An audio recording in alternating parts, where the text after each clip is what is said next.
Hello, my name is Woody. This is Change in the House of Pods, a podcast about Deftones. Today, finally, Jonah. My guest is Jonah Matranga. I know I could never really know the way you're feeling, but I'll try. And I know things are you might not be who or where you want them, and that's fine.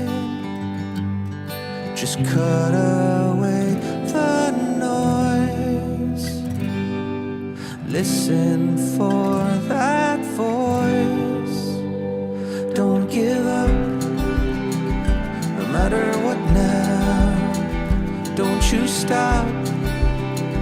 Don't give up. Don't give up, no matter what now. Don't you stop. Don't give up. That's Don't Give Up, which Jonah released under Onelinedrawing from his new album Tender Wild. Find it at jonahmatranga.com. You'll certainly know Jonah from the... Damn, what is the right adjective for Far, man? That's the beauty of a band like Far, and Deftones too, for that matter. There's no one right word to describe who or what or how. So let's just say significant. Significant, a word sufficient enough and yet not quite significant enough to describe Far, who came up in the Sacramento scene alongside Deftones, lived with them, toured with them, collaborated with them, and you're going to hear about all of it today. And I really cannot tell you how excited I am to share this conversation with you. It's been a long time coming, man. In some ways, the reason I took the job I have right now is this conversation. You may or may not have followed my journey to get here, so to keep it relatively brief, when I started this podcast 5 or 6 months into the pandemic, I didn't really have a handle on how significant it would become, just for me personally, what it would mean to me. But it quickly became the most personal and rewarding output of my working life. And then the Monday after the last episode of Season 1 dropped, the Monday after Christmas of 2020, I got laid off. I was heartbroken. Just shattered. Not even so much for the gig I had, but for this podcast. How much it means to me to talk about my favorite band. And that a few people might have connected with it, just beyond gratifying. And then, in an instant, gone. As if it meant nothing at all. So, while losing my job certainly wasn't the most grave or dire result of the pandemic, it still hit me pretty hard. The fact that I wouldn't be able to continue or finish this thing that I've been pouring my heart into. So I immediately offered to work part-time so I could keep doing this while I looked for another job, and kept after it, scrapping, chipping away at this podcast, putting even more into it because, who knew how much time I had left to work on it. And then, lo and behold, I got another fucking job working for a competitor, and I had to walk away from this podcast, even though I had conversations recorded, conversations like this one, namely this one, and I couldn't put it out. So I had to sit back, wait it out, and eventually my old company, my current employer, came running back. Because your boy's got the goods.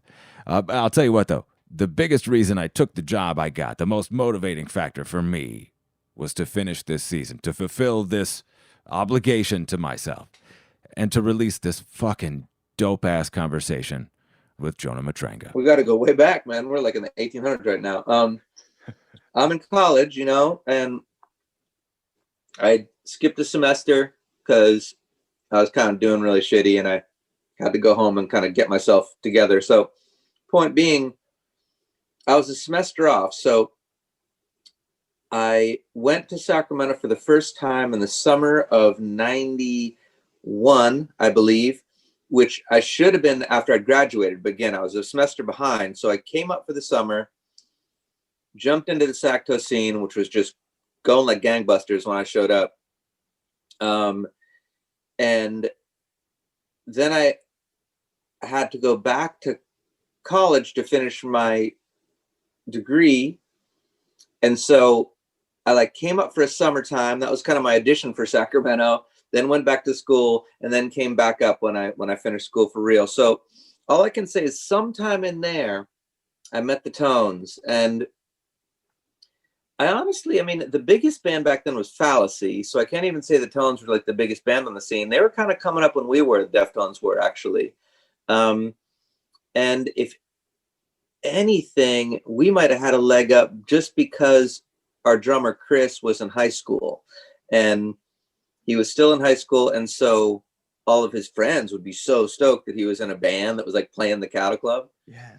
So anyway, long story short, it was just a fun mess back then. I really can't recall the first time I hung out with him. I mean, we ended up living together and stuff and sharing a practice space. And when I came back to Sacto for real and Far got going for real, and then we started playing together, and we discovered that we were both, I mean, Sacramento, the whole scene was misfits. It was like us and Deftones and Cake, little band called Little Guilt Shrine, band called Fallacy, which was the biggest band on the scene at the time. And so everyone was doing kind of different than Kai Cullen was actually. No, Kai Cullen was the biggest band at the time. Kai Cullen was fucking massive. So anyway, there are all these different bands going. Us and Deftones were just kind of like these weird, kind of not quite heavy rock bands. And so they were just in some ways our closest relatives musically or something. So I don't really know how I met them. We just kind of were playing the same stupid little shows and got on with each other, I guess. I would love to hear more about that Yeah. time, that experience, because it feels like it was a really important time, not just in the formation of both your band and Deftones, but yeah, like the energy of that time seems like there was. I mean, a whole decade later, I learned about all of these bands, and there was so much going on, right? Yeah, Sacto. I mean, it's not to undersell any number of other scenes. I'm trying to get my little thing so I can just kind of really look in a simple way without tripping. Hold on. No worries. 21st century life here. I love the Prince t-shirt too. That's what's up. You see, I got him over my shoulder here, right? Oh, there he is. Hey, what's up, man? Yeah, that's from Target Center 7707. I was not at that show, sadly.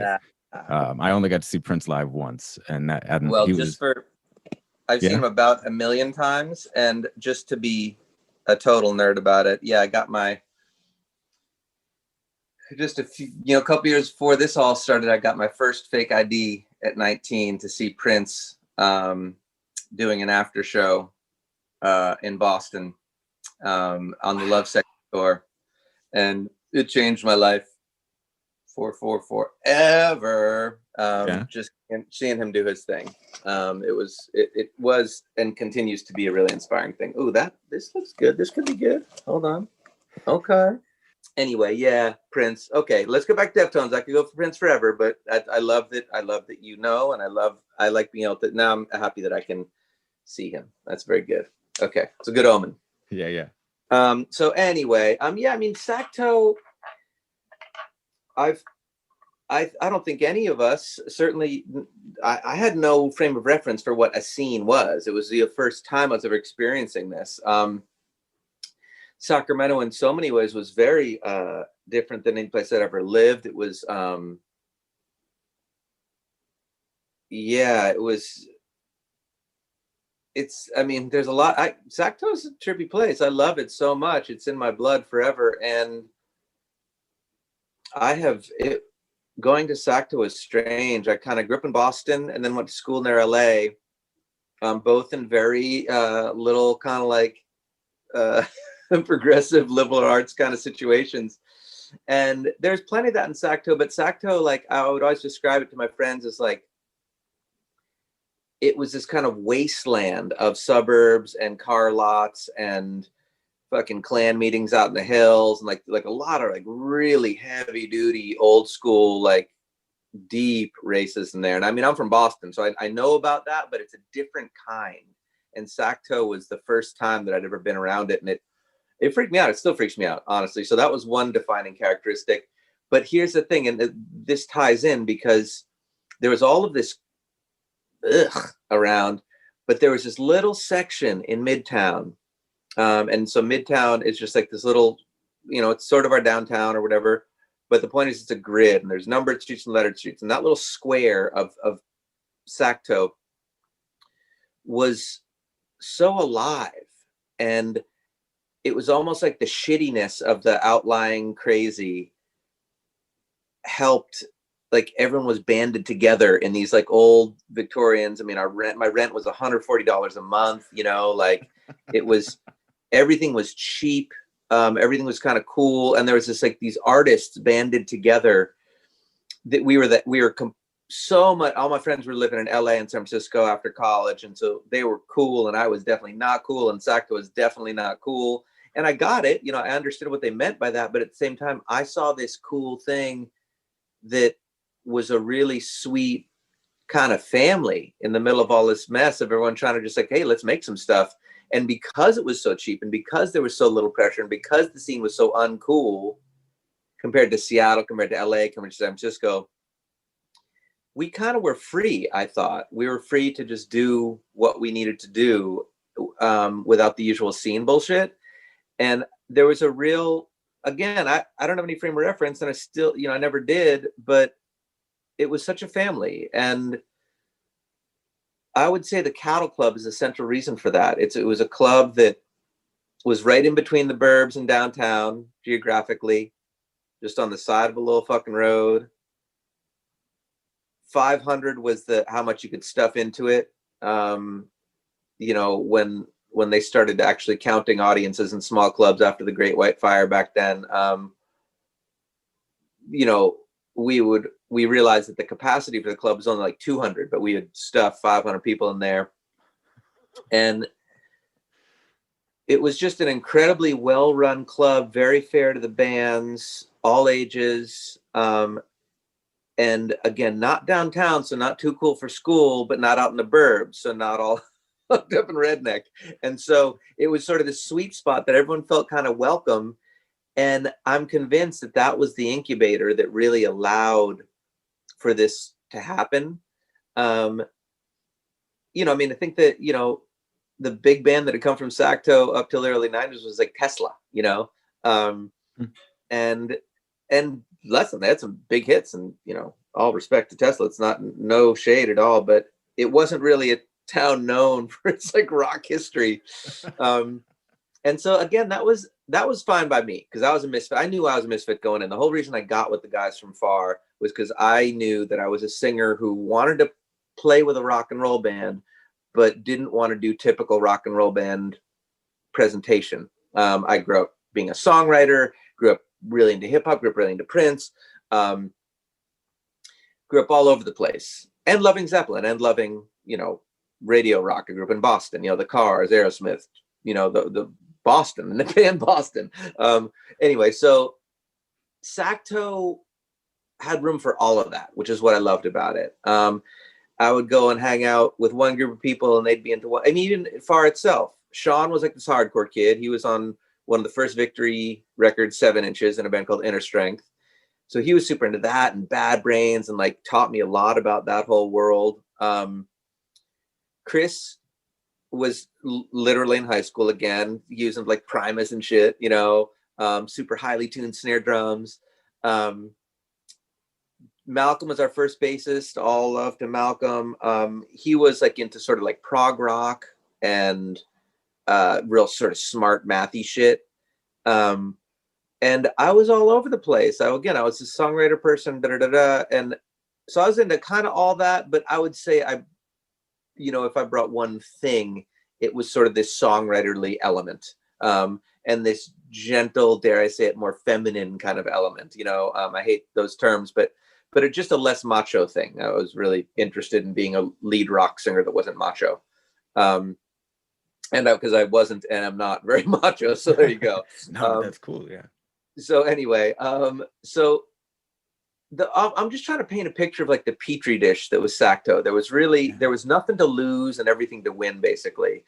And what I remember, you know, to bring Deftones into this, from the very first time that I can remember hanging out with them, they really felt like a little gang. Like, I think that's what's cool about being in a band, is the feeling like you're in a little fucking gang. And Far, I was the new guy. We were kind of all over the place. We were very, very divergent in our sort of opinions and ways of appearing and ways of viewing the world right from the start, which was wonderful. Wouldn't trade it for anything in the world. But the Deftones, to me, at least to my eyes, felt like they were all unified.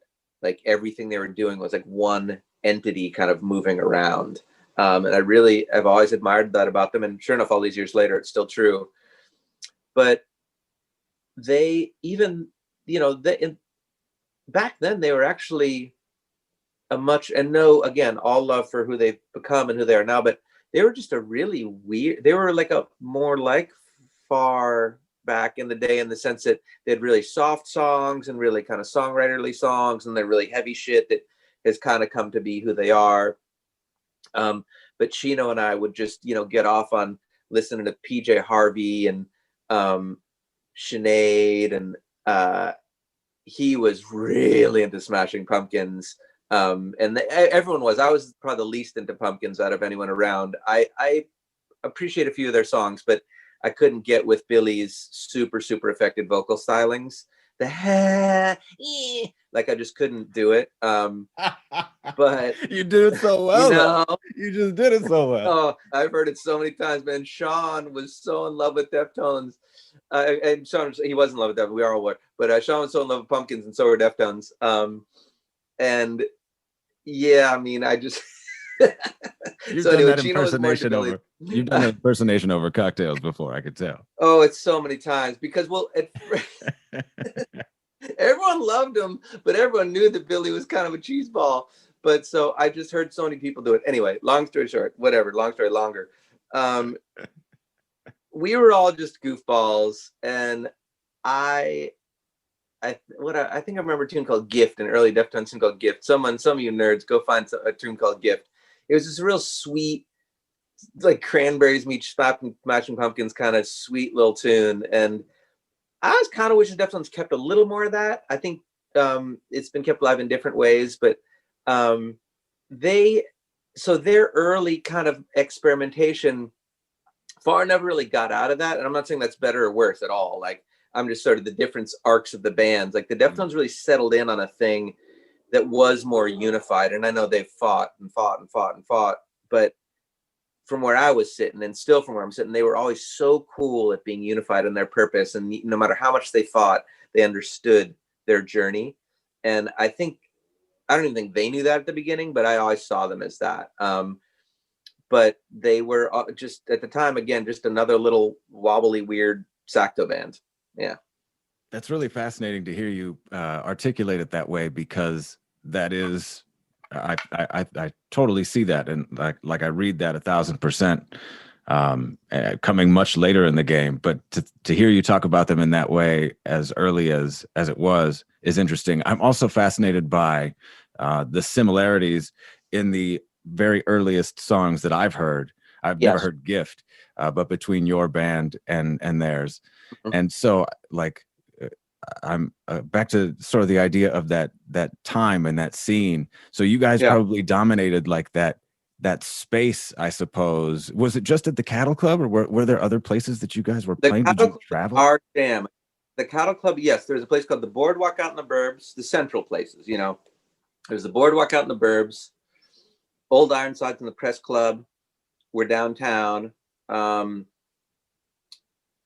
There were other things that came and went, but I'm right at the beginning. I guess it was Capitol Garage going maybe then. I think Capitol Garage might have been going.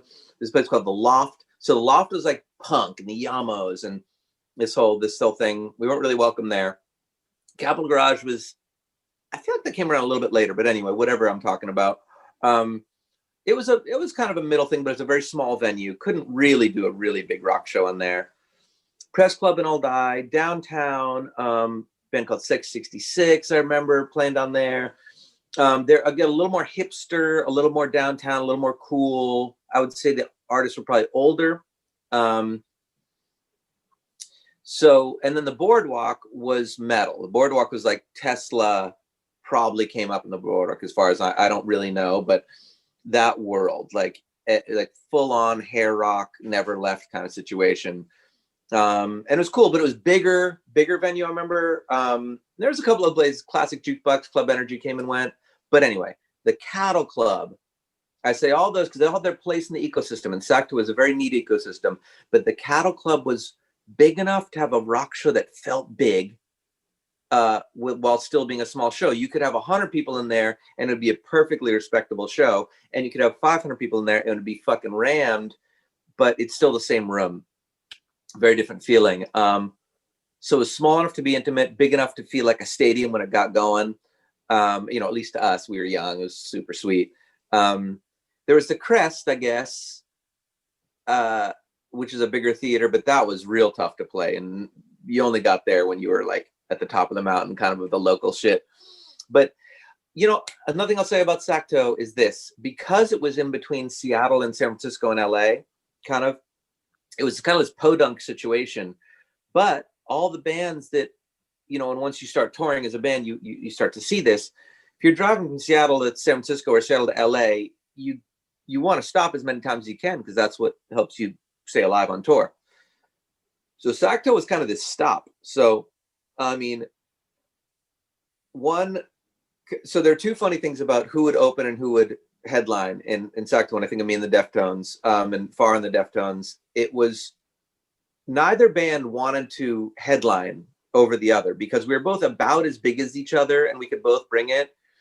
Again, in a way that we look back on and it's kind of embarrassing, but at the time we were really feeling ourselves. And,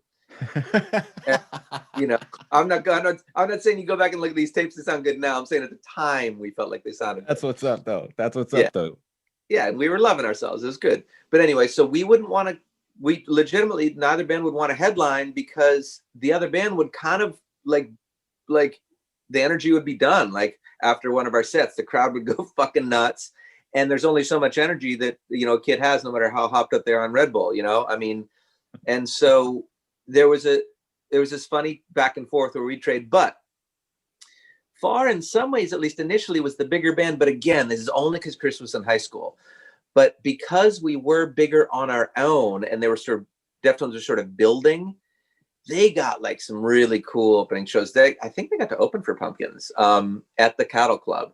But Nirvana would come through, I think Pearl Jam's first time through Sacramento was as Mookie Blaylock opening for Alice in Chains.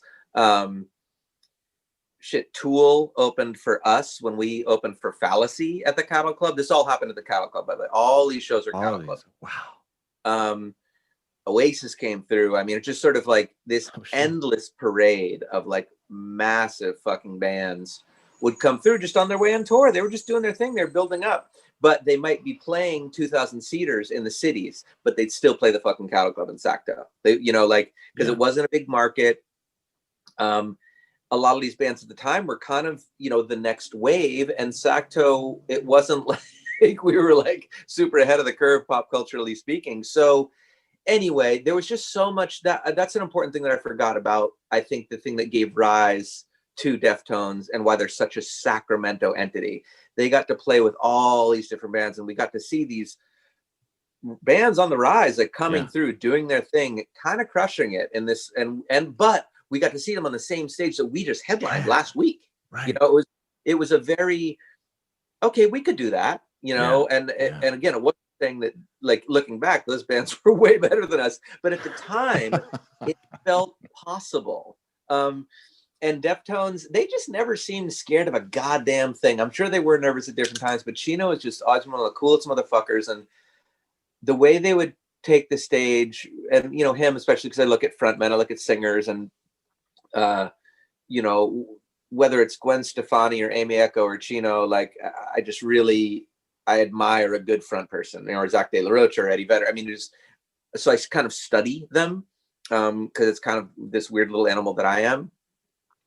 But Chino was always so fucking cool, man. I've been eager to ask you about your assessment of him as a front man. I was hoping that you would say something like that you are a studier, that you. So yeah, we were both. As it happens, a lot of frontmen early on, he was definitely more shoegazy at the start.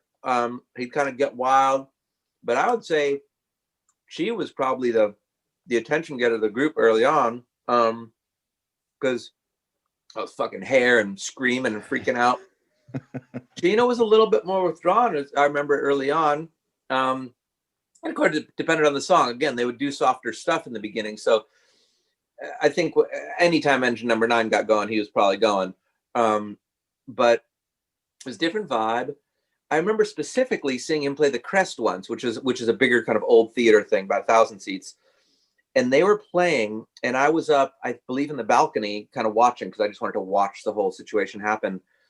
And I remember he was looking down at the pit, which was super fun, and how we engaged. And that's the only eye line we were used to at the Cattle Club.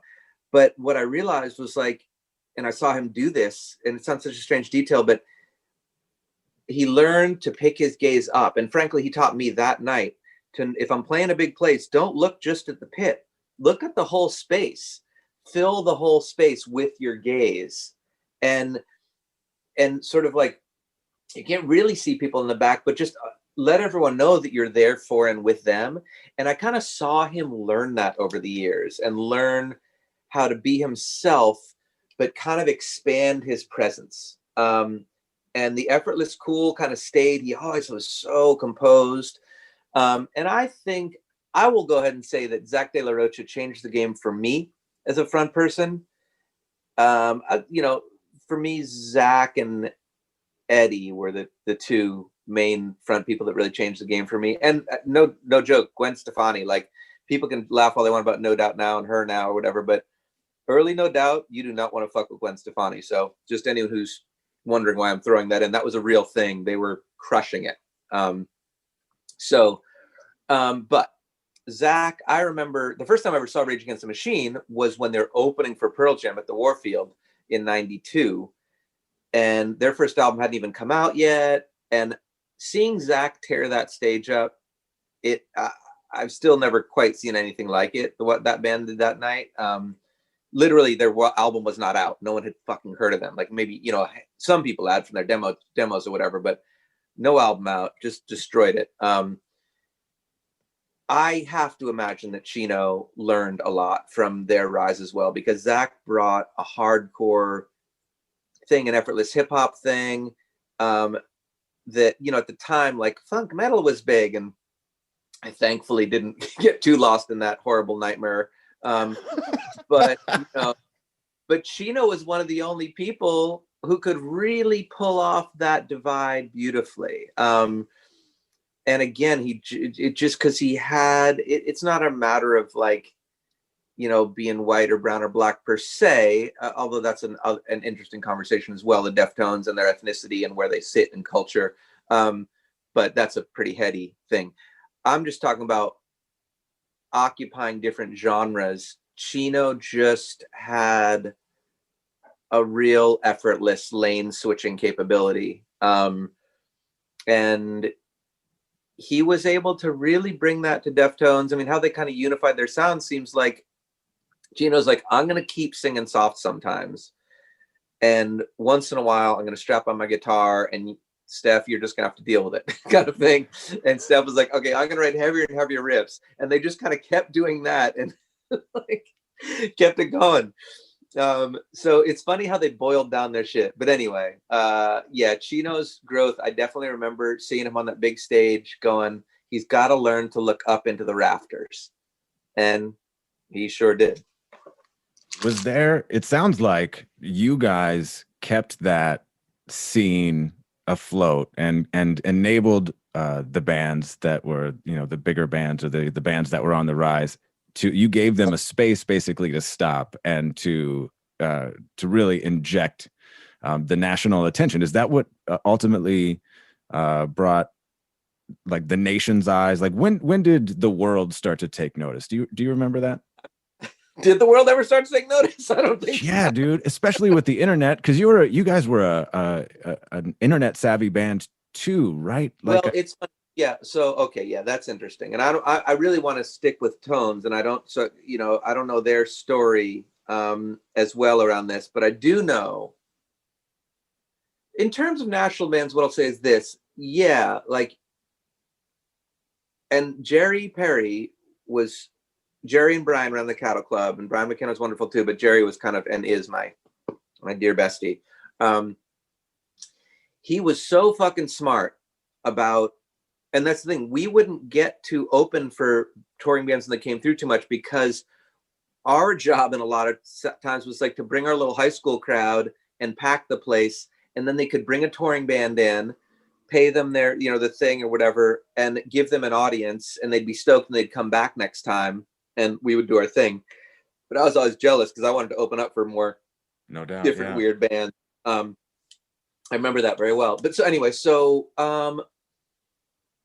yeah, I mean, we helped each other on that level. And I don't know that any, again, I mean, Cake might have been Cake and Kai Cole. Cake was the band I remember getting national attention earliest. I don't know when The Distance hit, but that hit pretty fucking huge. Yeah. And so they were the first ones that I remember to do that. Kai Cole was the biggest band. They could blow out. I mean, I think Nirvana opened for, like so many bands opened for Kai Cole because they were just this juggernaut of a band. And for anyone who's never heard Kai Cole, they were this kind of like jam band meets metal or something. Truly unique band. I really, really wish that they had done more of a thing, but in some ways they were the most Sacto of all Sactos. They just were these these incredibly sweet, rad, down-to-earth people who could just fucking slay. And so if anyone kept us afloat, it was Kai Cole and Fallacy. But I don't think anyone did. I swear to God, that's why I keep talking about the Cattle Club. I can't tell any scene in the world, any city you live in, if you're in a band and you want like a way to be, get someone to open an all ages club that's decent and give kids a place to go. I really do think that little island in between downtown and the burbs is more to thank for any Sacto band success, certainly in my era, That's so cool. than anything else. I'll go to the mat for that. I mean, we all did our thing and I'm very proud of us, but I swear to be able to mature slowly as a band, as I would put it, to suck in silence, to like, to be able to just like put out really shitty stuff and play terrible shows and like, but still everyone kind of rooting you on because they're your buddies and like, and no big papers coming around. There's certainly no labels coming around. Shit, Far only got signed because there's an A&R coming up to look at 7 Seconds, like who, and that's the other thing too, is Kev, 7 Seconds was a Reno band, but Kevin Seconds was a huge luminary and is a huge friend of mine, but really, Deftones was in Drop Acid, one of Kev's side bands. Here, I'll do a Sacto circle for you. Kevin Seconds from 7 Seconds, the fucking iconic punk band, would start 8 million bands in Sacto all the time. And one of them was called Drop Acid, which is a joke of some sort because Kev's super straight edge. And Steph was in Drop Acid for a hot minute. I believe this is true. No, it's fucking true. It's true. My memory is, we'll see, but I'm almost positive I'm right. So, okay, Steph's in Drop Acid. The reason I mentioned Drop Acid is because Drop Acid was the band that was headlining, I believe, or no, maybe they're just on the bill. It was Alice in Chains, Mookie Blaylock, Gonna Be Pearl Jam, and Drop Acid was on that bill. Eddie loved 7 Seconds, loved Drop Acid, got a Drop Acid shirt. I knew that. So when I saw Pearl Jam at the Warfield in 92 and went down to find Eddie Vedder because I was sure he was my best friend and or my brother, I wore my Drop Acid shirt as a icebreaker. I was like, if I run into him, I've got the icebreaker. And I opened my jacket and sure enough, it's like, oh, Drop Acid, cool. Like I lost mine in Detroit when I'm going to tell one super nerdy rock story. Fuck it. This is Sacto in a nutshell because it's all about Kevin, Steph, and how it adds up. So anyway, I offered him to trade shirts. He said no. He was really sweet and everything. Everything was really nice. Anyone who wants to read more of my nerdy Eddie Vedder shit, I wrote a book about all of this crazy, and Deftones are all over it, and Pearl Jam's all over too. But long story short, Pearl Jam took the stage. I promptly bought a Pearl Jam shirt, threw my Drop Acid shirt onto the stage, went the whole show with it stuck under the drum riser. Eddie jumped into the crowd right before the end, probably playing Porch or something. Got his shirt ripped off, went backstage. Stage got cleaned off. I figured the shirt came out in the goddamn Drop Acid shirt. That's cool as hell. That's so so cool. That's a Sacto tale. I know it sounds a strange answer for you to talk about the national scene and the local scene intersecting, but that's what I think of. I think of the Weird Ladders. We had Kev, who was a little more of a connection to like history. But then you got Steph from Deftones playing with him. And then you've got Far playing with Kevin's bands, playing with Deftones, playing with Cake, just all over the place. But Deftones are right in the middle of it the whole time, man. That's so cool. It's still that way. And that's why that is so fascinating to me. Like all of you guys all still play with each other. Like it's very, you don't have to be on the internet for more than 5 minutes to figure it out and to put it together and be like, hey, that's that dude from that other band. And it's pretty cool to see how you've continued to support each other. It really was. It stood the test of time. No one was competing. I mean, yes, we were, but not really. No one knew what the fuck was going on. It was also a very different time in the industry. It was Nirvana had broken. So there was a ton of money around. It was the height of the CD boom. The internet hadn't come along yet. There's a ton of extra money around, which was terrible in some ways. But the cool thing about it was that there was money to throw at bands that no one knew what to do with. And so I think when you talk about if anyone's ever started noticing Sacramento, certainly when the industry did, is probably when they, maybe they literally would, like an A&R guy would come, probably happened this way, like by accident, to see their band coming through town, Mudhoney or something's coming through. But then Jerry would always stack the bill with Sacto local bands. Like we fought so many times. Jerry fought on our behalf to not be the opening act. Like if a band was coming with its opening act, we were like, we're going to put a local band on that's going to draw better than both of you. But they got to go in the middle. They got to be main support. And so the Cattle Club would give us a platform. It was a very, very beautiful thing. I've never really seen other local promoters fight this hard for their local bands and stuff. And I presume, the Deftones would echo all of this. But yeah, so anyway, we really all were just super into it together. It was an exciting time technologically. We were starting to be able to record things pretty well at our little local studios and stuff. And it was just a really sweet time of discovery. And then honestly, we were just both lucky enough to kind of get a little toehold in the world and keep it. And the Deftones just fucking kept climbing, man. They just really had a sense of purpose to them that, as far as I can tell, has never faded. I don't really, I know, I definitely don't idealize band life. Band life is fucking hard and crazy. And I know how much they fought, and with Cheese Death, I can't imagine what they've gone through. And the sense of unity in them has always been something I've admired. And that sense of unity, for me, permeated the Sacramento scene at that time. There was like gossip and all the small town bullshit, but there was a lot of love. And it's, as you can see, it's lasted forever. It truly has. That's really cool. That's really fun to think about these qualities that have existed stood the test of time, but that they really took hold from the get-go and from the scene that you guys came from. I think that's a really a sweet sort of idea. It's almost romantic in a sense. We got very lucky. It was, looking back, that's what I mean. Like at the time, I didn't know what the hell was going on. Yeah. But looking back and having seen as many different communities over the years and met as many bands as I have over the years, talking to them about their growing up scenes, I haven't heard of one like Sacto. Yeah. I haven't heard of one where there's a central venue and there's all these different kinds of bands playing all these different kinds of things together. You guys were even living together? Who did you live with? Yeah. Chino lived, so Far got basically a band house. We had kind of a few band locales. Sean lived out in the sticks, and we'd rehearse at his place in a little barn.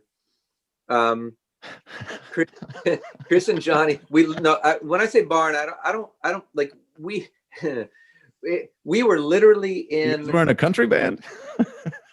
Kind of essentially. We I don't know if we were in a bedroom. We were in some room.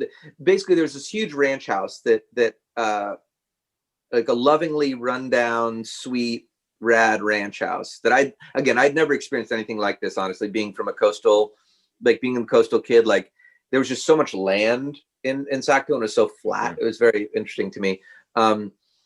Anyway, this big old house, and we'd be rehearsing, and there would literally be cows outside the window.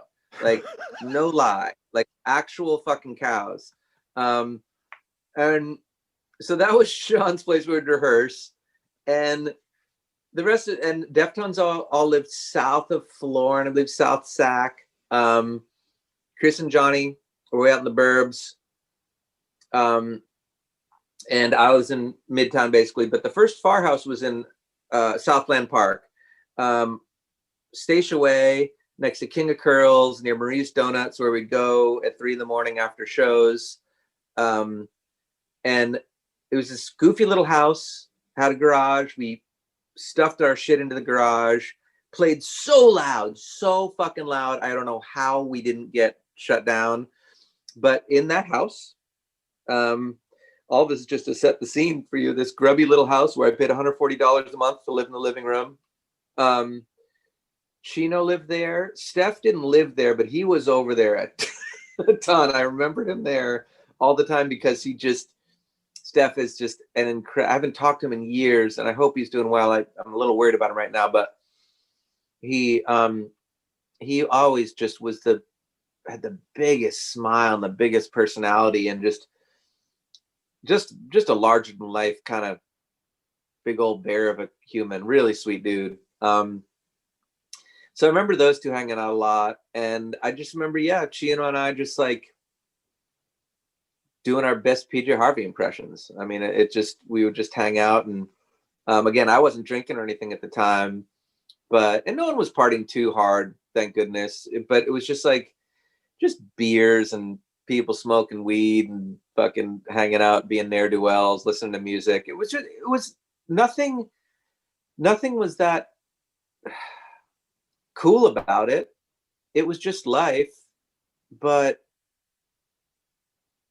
we weren't given a sense of what our limit was supposed to be.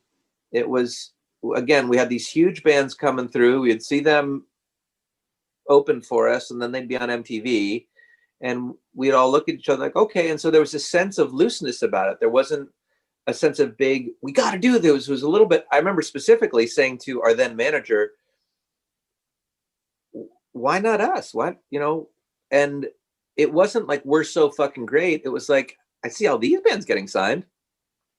And and again, Deftones were first out of the gate on that level. I remember when they signed with Maverick.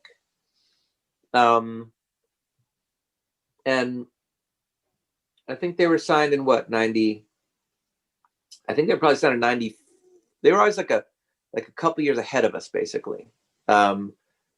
So yeah, they signed in 93, 94. And then we jumped on in 95, and shit, some of our first tours ever getting out of Sacto were with them. They would, again, Sacto bands would take Sacto bands. 7 Seconds took out Far on its first big national-ish tour. Deftones, Willhaven, and Far all went out. I remember we got to Florida somehow, so we must have done everything else in between. I don't know why I only remember Florida and Atlanta, but those were really special shows. But I know that we were from Sacramento, so we somehow made it there. But that was one of our first times out there. Deftones is the first time that I ever went. I owe them for so much. They're the first time I ever went overseas to play. They took Far on our first international tour to go over and play in England and in Europe. And I don't remember if we ever got to Wales or Scotland. I all loved my other UK friends, but I think it was just England proper. Anyway, we did a lot for each other. It was it was a very, very sweet time, as you say. And at the time, though, it was just, I have to imagine it was, or rather, I would think it was like a lot of other bands, but maybe it wasn't like that for other bands. Maybe other bands were kind of being a more cutthroat and shitty, and everyone's trying to get the deal and whatever. But I just don't remember that kind of energy in Sacto. There was shit talking, like, but that was real different energy. It was just sort of this, even I remember me and Nick Yamo, he was like the sort of the punk, whatever, king at the time. And I was in one of the bigger bands, but like I had hair down to my ass, like sang in falsetto, trying to do these big rock, whatever the fucks. And so Nick in that scene kind of hated me, but even with that world, there was just kind of this grudging respect. This like, we're both doing this goofy little thing in Sacto. None of us are as cool as our friends in the big city. So we're just hanging out. And that feeling of humility, I really do think is what was special about it, and is why there's still that kind of connection. Is because there was never, I don't know, it's like by the time anyone was big, it wasn't like I think it was in Seattle where everyone was getting signed to these big deals and all of a sudden everything was crazy. No one was on the cover of any magazines. Like, and again, if Kate got on the cover of one magazine, that is a magazine that Deftones surely would not be on the cover of, like, sure. And so it wasn't this, whereas grunge was grunge. There was no Sacto sound. People could say that if they want. I guess you can kind of look at us in Deftones at this point, but that told about 1/10 of the story of what was in Sacramento. It was not just bands that sound kind of like us, and and Will Haven came along being heavy, but there are all these different bands and all these different things. And if there's anything that made us in Deftones interesting, and that made the Deftones as interesting as they were, I think it's being surrounded by a bunch of humility, and also people who would not let you be a rock star. You would be fucking laughed out of the room if you came in pretentious. And just a lot of different kinds of music, just a lot of different kinds of fans, burbs fans, downtown fans, metal fans, acoustic fans. Another great thing that Jerry would do with all of us, he would get like 20 goddamn bands to play these tribute shows. And to like K-Tel Records or to Elvis or to the Beatles or to any number of like rando, he would just find a reason to get us all together. And so then you were on stage with all your friends playing, I remember, I think at one point we did a like Touch Me, I'm Sick, some medley of like Touch Me, I'm Sick, I think combined with Teen Spirit, but then combined with We're Not Gonna Take It by Twisted Sister. I remember, and whatever, I can only tell the stories of us, but I'm sure that Deftones did stuff just as ridiculous. I just don't remember what they did these nights, but I remember me in a bandana covering Rick Springfield. So whatever they were doing was, I'm sure, just as goofy. There's an early calendar for the Cattle Club that has both us and Deftones in it, like in our skivvies. It was like a mock swimsuit calendar that was made of all the I think I've seen those photos. Oh, you think that's okay? Yeah. So it was that kind of shit. That's our vibe. That's it. Where's the video evidence of this time? Did no one have the video evidence is like on formats that can no longer be played. Like I literally have a couple of crates full of videotapes, like actual VHS tapes, high 8 tapes, 8mm tapes, like all these different formats pre-phone. There were all these things, and there was no. So they're all sitting and rotting in plastic tubs. Please preserve those as soon as you can. I literally sent 2 huge boxes of shit to a dude. It's an amazing dude, Joseph in Jersey, who's cataloging stuff, just for fun. I believe me, if anything good comes out of it, I'll let everyone know. It's mostly just for me, just to see what the hell was happening back then. But there's so much context in that, and there was so much preservation back then. There were kids filming whole shows on their big shoulder VHS cameras. Really? But, wow.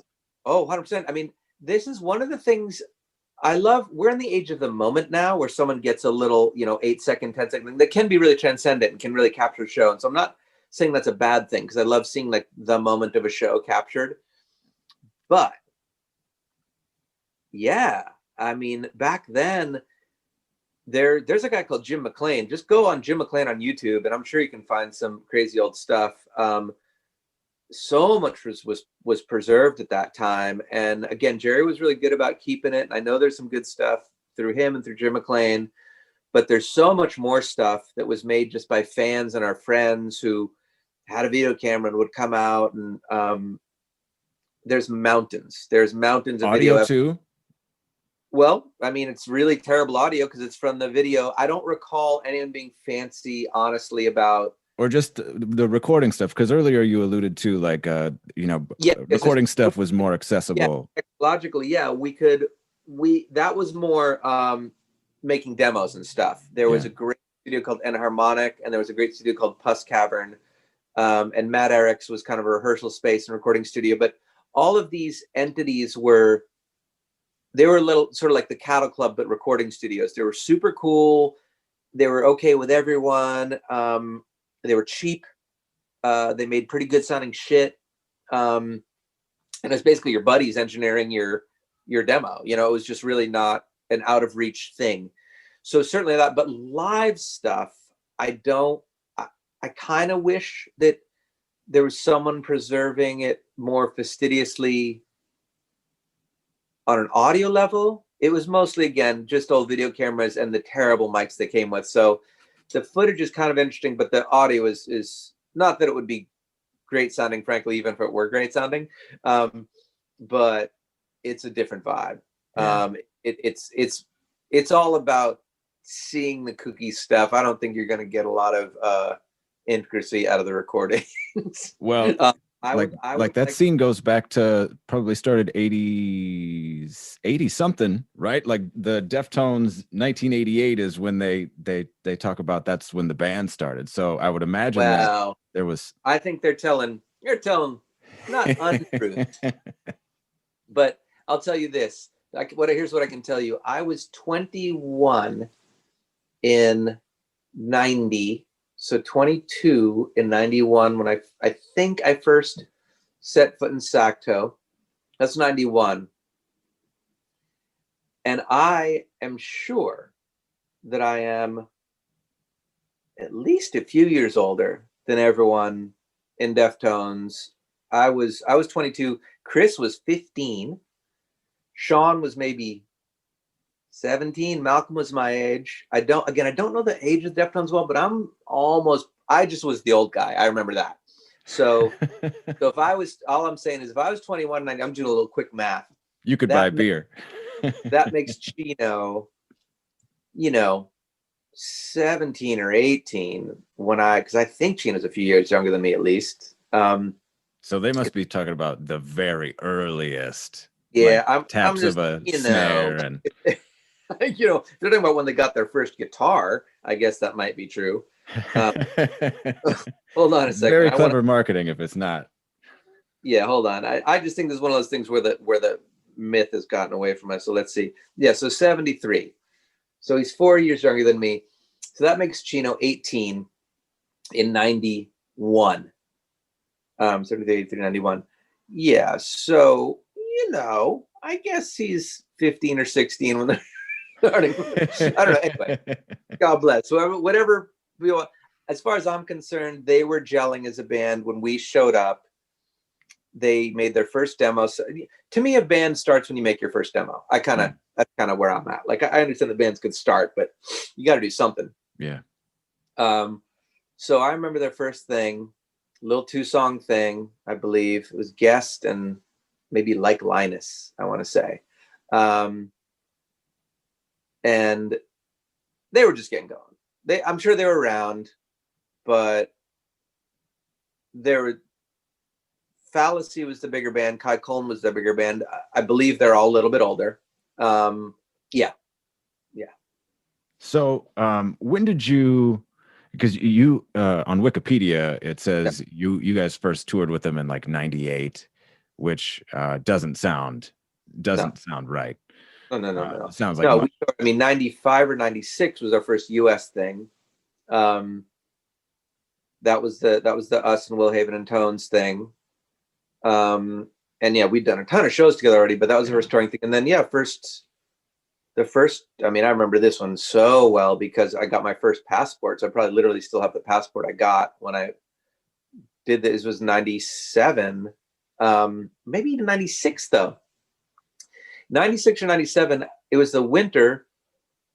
So it may well have been the winter of 96 that we went over with them for them. But anyway, late 96, early 97. Yeah. Well, you were performing anyway, Be Quiet and Drive. You were doing that song because there's definitely video of Be Quiet and Drive out there. Can you talk about that song? Because if I may, I try not to dominate this space too much, but I saw you perform Be Quiet and Drive on, I think you might have been performing as One Line Drawing. It was in the main room of First Ave, and it was a transcendent moment. It was and it remains one of my favorite performances of my favorite song. And I remember feeling like you had completely removed my heart from my chest. And then feeling so exposed, I looked around the room and I was like, oh, they feel it too. It was incredible. Like to perform that song while opening for the band that does the song, like what balls, and like also what command of the, like an incredible performance, but you'd done it 1,000 times. I mean, you'd performed it with them. Can you talk about Be Quiet and Drive for me? Yeah, I mean, I remember the first time I heard the song, and again, I'll plug myself because it's a natural thing. Like, there's a lot of what I wrote about in the book because the questions you're asking me are so sweet, and I really, the reason I can remember this stuff as clearly in some ways as I can now is because writing the book, I really went back and was, how did I meet, when did I first hear that song? And so I remember very clearly hearing that song. I think they were down, we had just gone to Southern California to play. And when we weren't playing with Deftones, we were playing with a lot of like hardcore bands and, emo before I even knew what the fuck the term meant.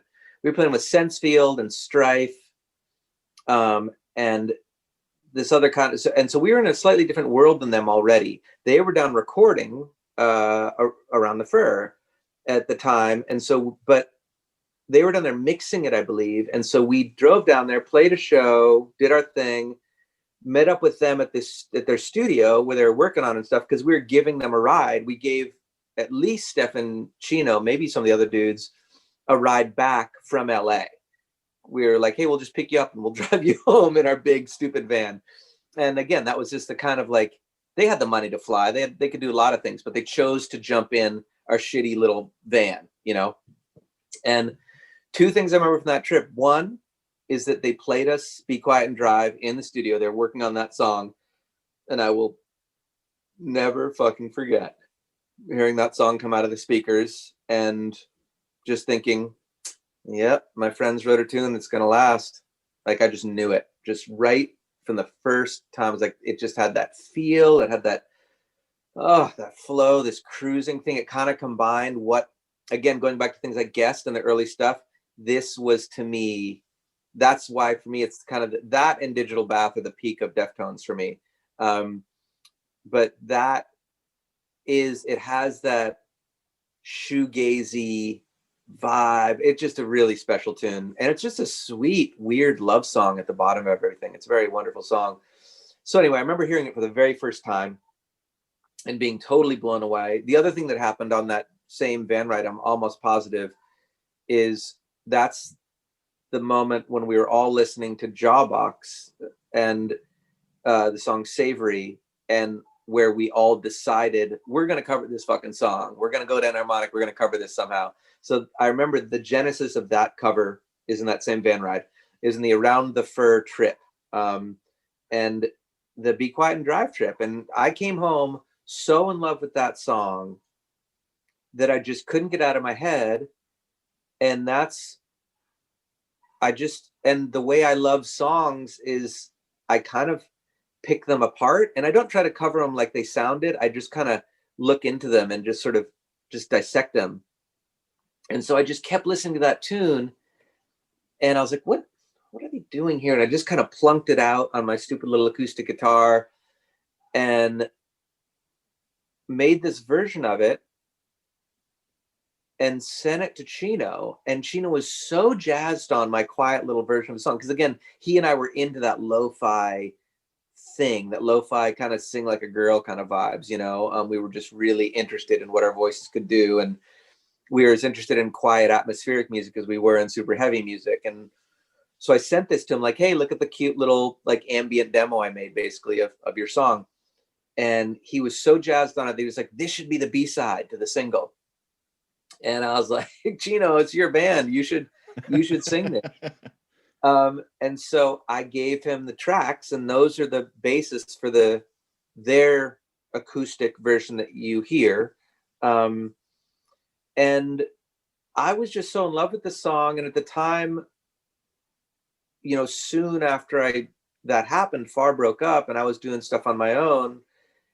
And I just really didn't have that many songs. And it was a song that I was really, I don't know, what can I tell you? I wasn't, you know, I was just starting out like doing solo stuff. And necessity will do that, right? Yeah. You know, mothers of invention, all that stuff. So it was just I just adore music so much. It sounds so simple, but I just love songs so much. And it was such a joy to sing this tune. And there was something special about singing it in a way that stripped back. Because by then the Deftones are getting pretty fucking big, you know, and that song was, you know, a pretty big anthem at that point. You know, they'd had a video with sharks in it in MTV, you know, like they were big at this point. And so for me to play that song by my buddies, but totally flip it and let people hear these really aching, sweet, little intimate, kind of spooky lyrics. And by the time I sang that song like that, I had sung it a bunch of times on stage with them. So I really knew all the melodies and the things that were special about the song. And it was just sort of distilling that into what I thought was sweet. And then when people liked it, and it was so touching for me, because in a way, you know, and I did frankly a lot of times have, you know, bottles and stuff thrown at me because I was shit, really? Oh God. I mean, again, this is about Deftones. I don't want to stay with them because I don't know what their story is, but people can be dicks. No. The one of the reasons that I'm this happy to be here right now, 25, 30 years later, is that I have endured so much shit, like being a weird front person for like a heavy rock band. And so playing this song at the time, people were into it and stuff, but there's I remember once in particular in England, this is many years later, but I was singing Be Quiet and Drive. It's one of my favorite audience like moments ever. Playing this quiet version of Be Quiet and Drive, and this woman was giving me so much shit for it. She was not into my performance. And she was probably a little wasted and stuff, but whatever. And she was just yelling at me. And I was like, I stopped the song. I was like, what is going on? What's wrong? Because it's a quiet song. And she said, you should not cover that song. You can't cover that song. And I was like, you know, you're right. You know, but you know what I love? I love the acoustic version off the Rarities album. Isn't that an awesome version of that song? And she's like, yeah, that's a super awesome version of that song. I was like, I wonder how they got the idea to do that song that way. And the whole audience around her knew what was coming at this point. And I kind of like got into a conversation with her at this point. I kind of lulled her into submission, being like, yeah, I mean, that version, if I were doing something like that. And then of course I revealed with no shortage of panache that I was indeed who had created the arrangement of the song that she was giving me shit for covering badly. It was a pretty great moment. So anyway, those are my favorite moments on the internet when those happen. That happens on Twitter quite a bit, but I can imagine when you're performing Man, that would piss you off. Because I've had so much shit thrown at me, I think, on stage, and because I grew up a small person who just like had to really learn to defend myself with my brain. Yeah. I've got some really great heckler moments on the internet. I'm proud of them. But my memory, that's one of my central memories. That song. My central memory of Be Quiet and Drive, honestly, is a really fun night where Deftones were playing Irving Plaza, and I was playing CBGB's Gallery in New York, and this would have been 99 probably, because I think FAR was broken up. And I played CB's Gallery, which is a tiny little art space, and ran across town to Irving Plaza and literally ran in the door. Be Quiet and Drive was starting.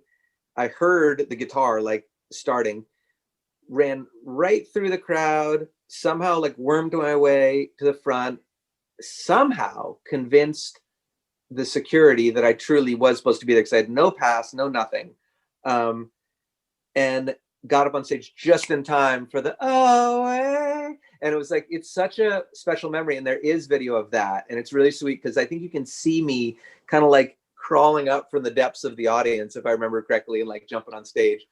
Anyway, it was a really fun moment. Cool. Wow, that's so cool. So any nerds out there who like, look for that. Look for Deftones Irving Plaza, Be Quiet and Drive. Maybe someone put my name on it, maybe not. I'm just the weird guy that jumps on stage in the middle. So yeah. I love what you guys do when you sing that together, and like how the arrangement change. It's so cool. It's just we loved that so much, and that would say that I've always been into super improvisational kind of like see what we can find in the middle of a song, like just from growing up from loving hip hop freestyle and jazz, and also what Zeppelin, which they learned from jazz artists and blues artists, but watching bands improvise was always very exciting to me. And it was really fun in the middle section of that song. We would sing a song called Tekla by PJ Harvey a lot.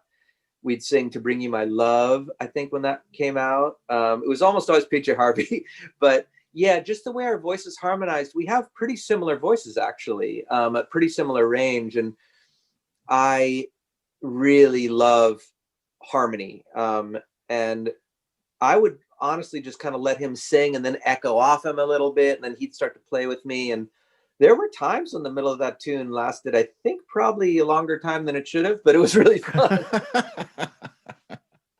It was cool though. It was really good.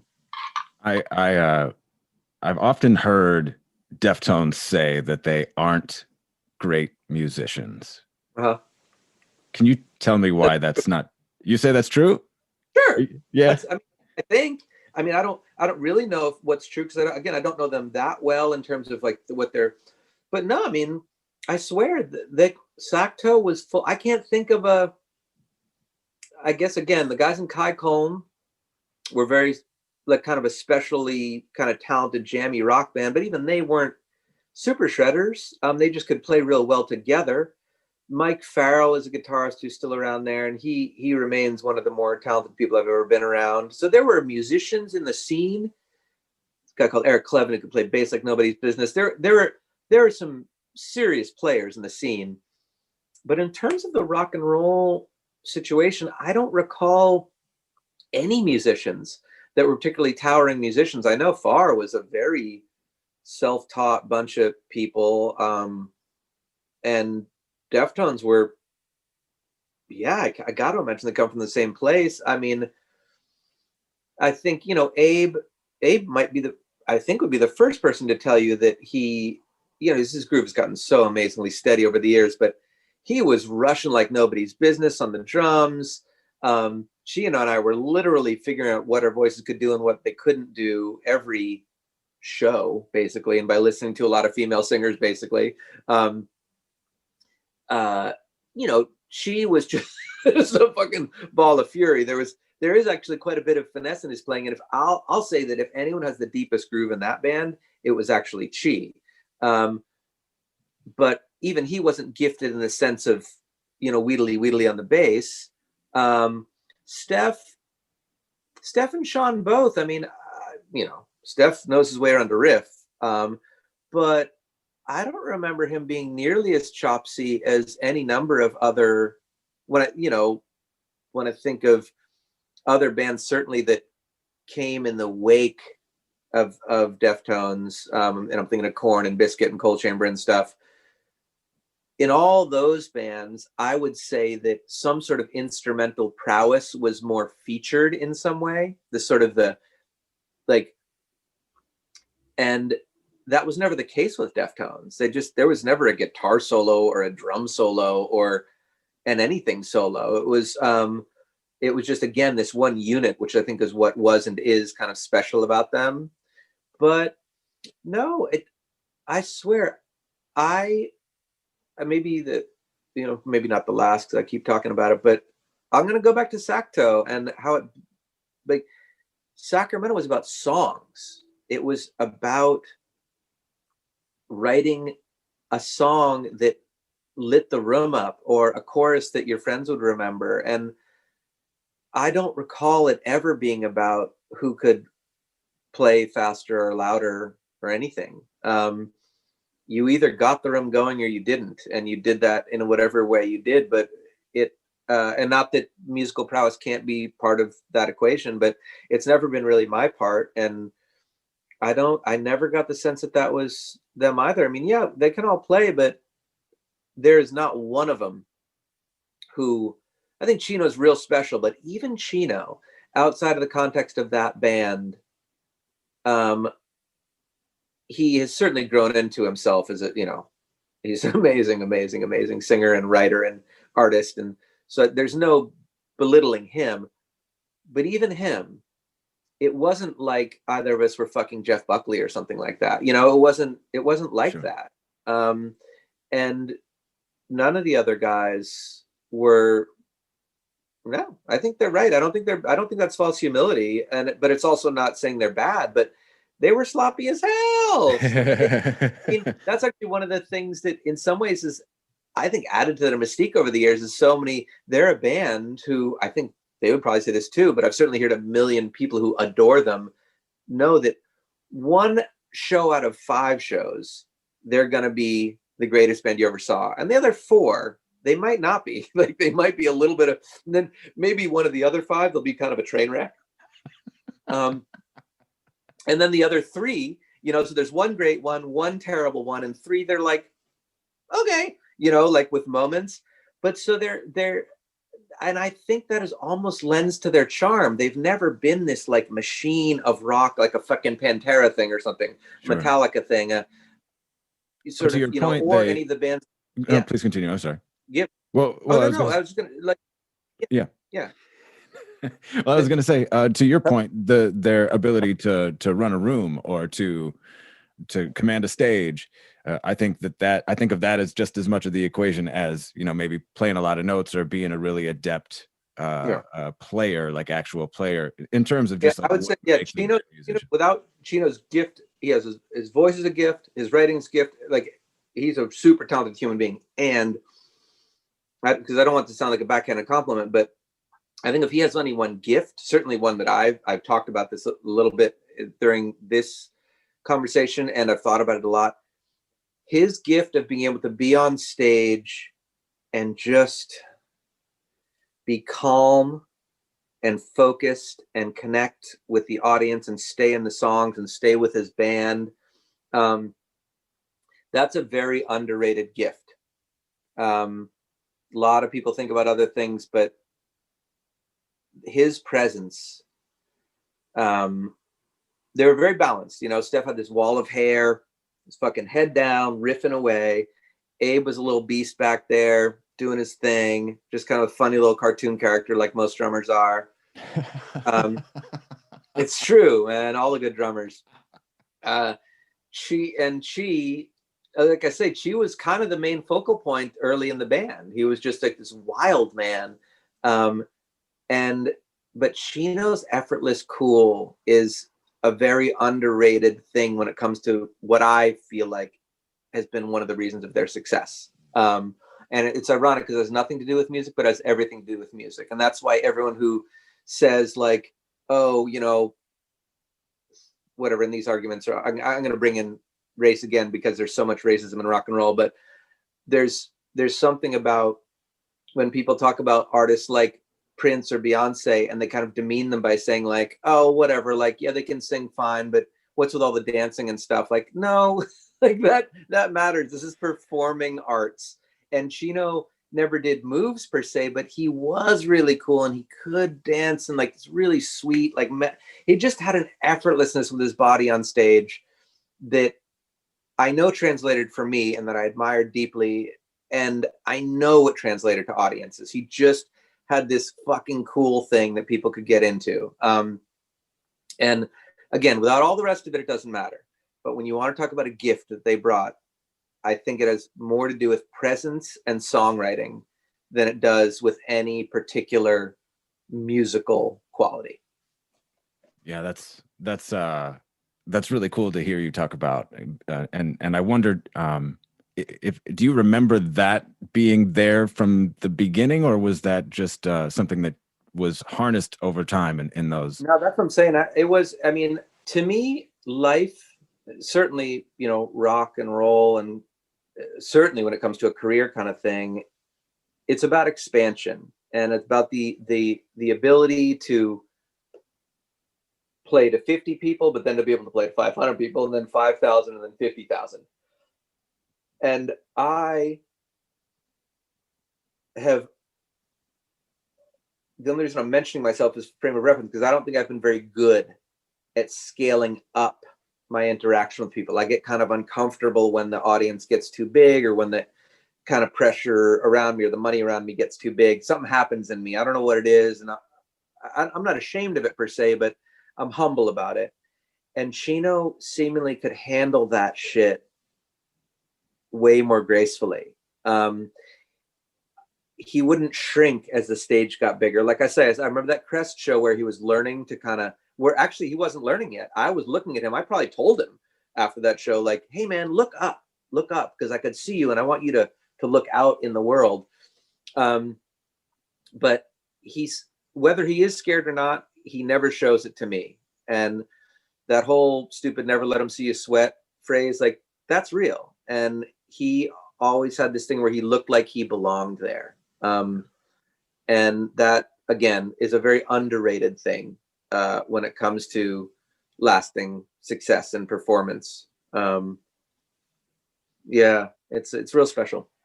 I wanted to ask you, I've kept you already for an hour and 15 minutes. I hope you don't mind if I keep you for a couple of more. I know you're eating breakfast and everything. All right. You got the time? Yeah. All right, kick ass. Because I'm having a blast. Let's just chill out. We're good. Yeah, we got a little while longer. Let's go.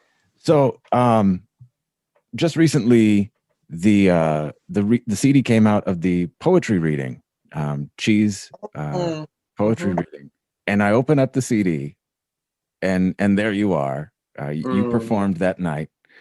Can you tell me? Do you remember that night? What do you remember about that poetry reading? That I just remember. Yeah, I mean, if I've got it right, that the room that we were singing in, it was called Cafe Paris at the time, but I'm pretty sure that was, I forget which came first, Cafe Paris or Cafe Montreal, but I think it was Cafe Montreal first. And it was one of the first places I ever worked in Sacramento, and where I would play acoustic shows a lot, and Far played a couple of acoustic shows actually. So it's kind of a special room for me. And I just remember the sound of the room, the feel of the room. It was very tiny. You know, there's a little cafe, little circular tables, and the sound of dishes clinking and stuff. And she, at the time, what year is that recorded? Isn't it like? I think it was 99. I'm stressing out because I didn't hold on to it. Here, wait, I've got one right here. Hold on. Here it is. Yeah, I got one too. I found it. Yeah. 2001. Yeah, this was January 4th, 2001. So Deftones, White Pony was about to, or well, had already come out. So they were at perhaps it took a little while for White Pony to really, I think, achieve maximum, to get to what it is now, what we remember it as. I think the way the Deftones are is kind of the way Sacto is in this sense. Like this is what I meant. Like, I don't think the world ever really paid attention to Sacramento the way they paid attention to a community like Seattle or something like that. And, for good reasons. I mean, Seattle really spawned some of the truly biggest bands of the last bunch of years. So again, no shade there, but Deftones as well. It's only all these years later when you look back that you can kind of see like, wow, Be Quiet and Drive was a really good song. And like White Pony was a really forward thinking, interesting record. But anyway, there's a lot to say about that. But so this is 2001. Deftones are massive at this point. But Chi, unchanged. He really represented what I think is special about that band. They were just them. And so Chi was just kind of drunk, probably drinking Lucky, like what are those little Jamaican beers? I think he loved those, Red Stripe Lucky or something like that. Yeah, Red Stripe. No. See, I was gonna say Lucky Strike the cigarettes. I think it's because the branding's the same, but Red Stripe. Red Stripe. Yeah. So oh wait, what's he drinking there? Wait, oh no, that's not one of those, but it's something else. Anyway, point is, he was drinking beers, hanging out, reading his like crazy ass poetry, but not as a like. It seems crazy that he's sitting there, that the bassist from Deftones is sitting there in this tiny cafe reading poetry, half drunk. It does. Like, it's wild, man. But in Sacto, there was just no thing. It was just because it was just Chi, and it wasn't a joke. It wasn't anyone trying to be goofy. It also wasn't anyone trying to be, he wasn't doing this reading at a fucking bookstore or a big club. He could have done it in a bigger space. He could have gotten it hyped up.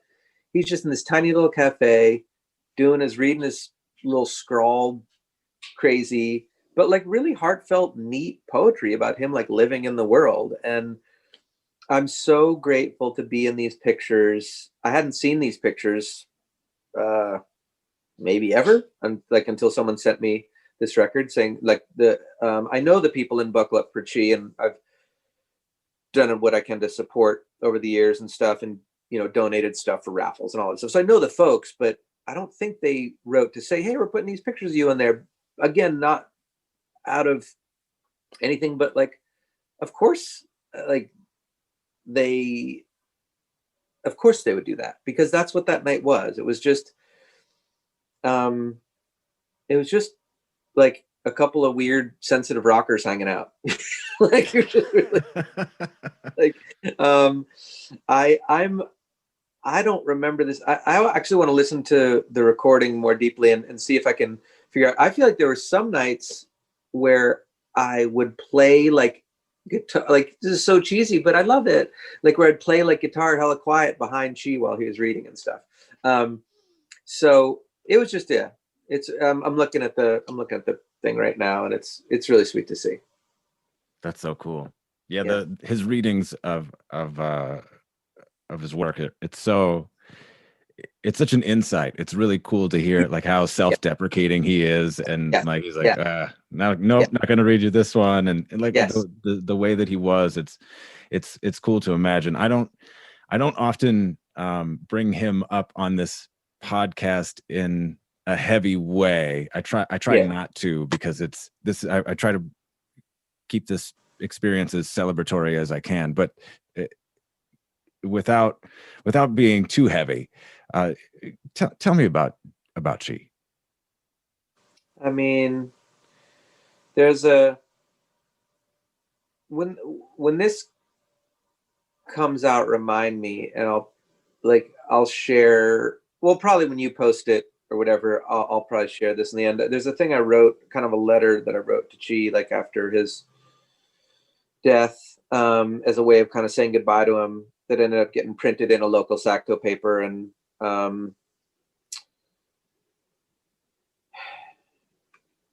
I mean, here's the thing, like, everything I'm trying to say about why I think Deftones were special and are special, and Sacto, he really did embody that. he had this, he would go up against anyone, and he certainly didn't seem like to think that anyone was, you know, like that he was less than anyone. And he also just, he didn't have a whiff of arrogance in him. No matter how popular, successful, or whatever, he just had a humility that I think that band embodied and that town embodied. And he represented that as well as anyone. Incredibly generous, sweet human, super wild, and I think to someone who maybe didn't spend time with him, maybe even like a little scary, like, because again, he had these like dreads that could like hurt you if they hit you, and these crazy fucking teeth. And he would get drunk, and like he wouldn't be a mean drunk, but he'd be rowdy. Like I remember there was one time where he had been going out. It's very cheap.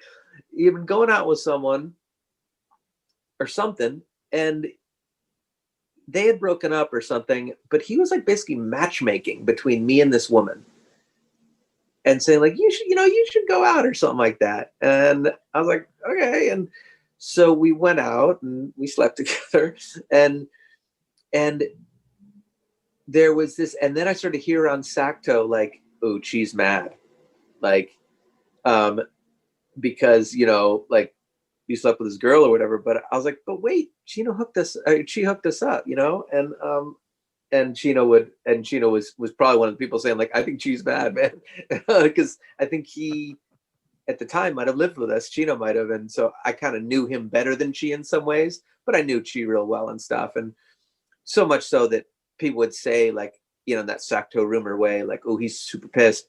And I just knew he wasn't. I knew that people might think he was because he could be kind of loud and intense, but I knew him to be a big, sensitive, artsy goofball. Like, and so sure enough, the minute I saw him, we just like, I think he might have glowered at me at first, like, but in like a way that I knew was bullshit, basically. And so we just laughed about it. You know, he just like, it was just he was a very good-natured person. His family has shown me so much kindness over the decades. I'm looking at his picture right now as I'm talking to you. And yeah, I mean, I visited him a few times when he was, you know, fighting to stick around. Sang to him, and he's a person who really taught me about this principle that I have, which is that when someone dies or goes away in whatever way, who I really love, the best way I can mourn them, the best way I can kind of honor them and grieve them, you know, and grieve that loss is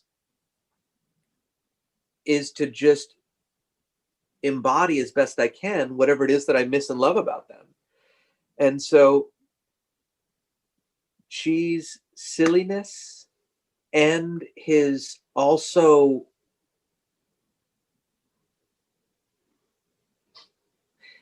that his comfort with reciting poetry one night and being this super heavy, big fucking popular rock band the next night was very inspiring. We connected on that level, that we were both in these rock and roll bands, but we both like to do these, you know, I like to go and like play my little acoustic guitar in the corner, and he liked to read poetry and write poetry. And he was a total, you know, artsy goofball, like I said. And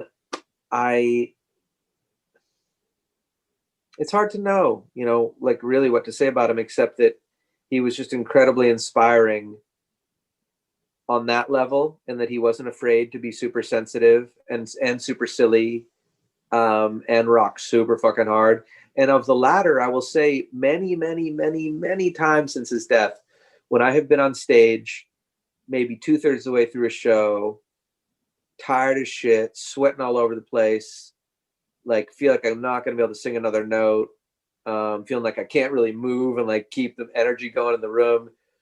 I have literally thought of Chi like covered in fucking sweat and hair and spittle and just screaming and playing his bass like he's gonna die if he stops playing his bass. And I just have thought of that so many times when I have been tired and be like, if she could do that in those moments, I've definitely got more energy in me. And he just, I think what he means to me is like the embodiment of endless creativity, really brave behavior about who you're going to be in the world, and just always being able to find that last bucket of energy to get you through the song. That's who he is to me. And I will always love the Deftones as family, and certainly, and I will always like super respect them musically and all that stuff. And it was tough. It is tough for me to listen to records past when he was in the band. I, not only because, you know, it's my friend and stuff, and I'm not mad at Deftones or anything close to it. I'm so happy they kept going, frankly, and they're amazing, amazing human beings. But for me, some of this sweet, soulful, mysterious X factor of them was gone when he was gone. And again, you know, Sergio is one, like, I did one of my first solo tours with him. She's in fucking quicksand. I mean, he's just a monstrous, wonderful presence and a beautiful human being. Every interaction I've ever had with him, nothing bad to say about him. And if they had to replace Chi with anyone, like, I kind of couldn't think of anyone better than Sergio in a lot of ways. And I know lots of people love all the records since, and I'm definitely not trying to do anything like that, but I can't lie. Like, the Chi tones they're my Deftones. I feel that. I love that. And I love that you, that's an amazing tribute. And I really appreciate you talking about him. It's, like I said, it's rare that I get the opportunity, you know, to really talk to somebody who, for whatever it's worth, I say, bring him up more. I'm not trying to live in the past. I know they've gone on to do lots of other amazing stuff. I'm not trying to front, but if you want to talk about what was special, what is special about that band, there's no way that this dude isn't a huge chunk of that. And I think it's important to remember him, not for nostalgia's sake, but to really keep alive the flame that I think is still burning in Deftones that he helped light. And that's not nothing, because they're still going all these years later and like going strong and being creative and De Los Deftones, you know, like doing these shows. And like one of my favorite performances ever with Guys in Far, and one of the most sort of as together as I ever felt in some ways with the Guys in Far, was playing at the Chi tribute thing and playing, you know, we got on stage with Deftones and did Savory. We did No Ordinary Love, which I think is the only time that was ever performed live. And sounds silly, but you want to listen to a bass performance, just go listen to Chi and No Ordinary Love. It's nothing special. You want to talk about musical talent, it's nothing crazy is happening, but that doo-doo, doo-doo-doo-doo, doo-doo, doo-doo, sa-doo-doo-doo, like, just to do that and keep it rocking, like, that wasn't a loop, you know, like, that's Chi playing the fucking bass, man. And that feeling, that smooth, beautiful through line is, to me, the magic of that band and what separates them from other bands. And she was such a big deal out of that. So even if you're talking about present day Deftones, the sonic palette that they are still operating from was built by this bassist who loved like Sly and Robbie and Sade's bassist, and just real. So I say keep him alive, like, and keep the joy alive, because he brought so much joy to that band. He brought so much energy to that band. And it's, the point is not that it's gone, it's that it's still there. And that's how powerful he was. And that's how beautiful it is that they didn't try to run from that. They just kind of like, to me, they're honoring him in a lot of ways, the best ways they can, by continuing to just make cool music that's informed by the same sensibility I think that he helped bring. So you don't have to be scared of that. But anytime you want to talk about Chi, I'm happy to talk about it more. Man, that's what's up. That's the coolest thing ever. I love that you referenced that No Ordinary Love. Sade is like the coolest singer of all time as far as I'm concerned. Ever. And Ever. When they dropped that was like, oh my God, this is amazing. And now wait, this is going to be a funny moment. You probably know this already, but you know that's me on 70% of that song, right? That is you on 70% of that song. Yeah, I do. I know that's you. Okay. Yeah. No, I'm a liner notes guy. I study the liner notes. You're on. You know, though, like me and Chino, like we sound so similar at sometimes when we're in a certain kind of range. There's a lot of people who don't know. It's hard to tell. Yeah, Chino on that song, and I didn't mention it because I'm on it. I mentioned it because of Chi's bass line, and I was thinking of him. But that is one of my favorite recording memories with them, because it's one of the greatest songs in the world. Because we're singing a song by one of the greatest singers in the world, because of Chi's fucking amazing bass performance, and the slow burn of that tune is just captured so beautifully. So I'm happy that you even know what I'm referencing, because I think it's a very special Deftones moment, and I'm very grateful to be part of it. It was such a cool experience when they decided to release the B-sides and rarities, because that song was, I think it had floated around on Napster. It was out. Exactly. I think it was on it was probably on a 7-inch or something like that, but I didn't have the, I didn't have whatever release it might have been on. But it was probably one of the, like a B-side to some CD single for some shit. Yeah. That's funny. Do you remember the genesis of that? Like how that was, it the same sort of situation? You guys are on a car trip, and we should do Sade. Now, that was more Chino fueled. It was around the same time that the Be Quiet and Drive thing was happening, though. I do remember that. In fact, it might have been the same session, I want to say. Really? Wow. I made the demo. They were certainly working on the Be Quiet and Drive demo around that time, I believe. But I just remember Chino being like, we're doing No Ordinary Love. And I went to some fucking garage somewhere, I want to say, and they had a mic set up. And I just sang my bits and took off. And then... And then they showed that tune to me months later, and I was so psyched with how it came out. I just was so happy with how they treated the vocals and how the whole thing worked. And but again, it was not recorded in any sort, at least my part was not recorded in any sort of fancy way whatsoever. It was just another afternoon just hanging out with friends, covering an incredible artist. I mean, Sade, like PJ, like Sinead, like other singers, she was a singer that both Chino and I would just nerd out about. We would just listen to the phrasing in this song and listen to it, that effortless cool, like that. I would say Sade's effortless cool is kind of what I'm talking about, like that was special about Deftones and Chino, and Chi is like, oh really, but Chino and Chi in particular, I'd say just this super fucking chill, like thing but bottomless depth, just bottomless. So there was really nothing much to that song. It was super fast. I to this day though, everyone's playing. Abe's playing is glorious. Chi's playing is glorious. Steph's playing is so understated. I mean, it's a really special recording that, again, I'm super stoked to be any part of it. But man, it was just a joy to sing over that bed of music. It was really something. You said earlier that Be Quiet and Drive and Digital Bath are your favorite songs. I wonder what your favorite collection of songs is. What's your favorite album? Do you have a favorite Deftones album? Yeah, I mean, I want to say two things just to be contentious with anyone. They are my favorite songs. That's true.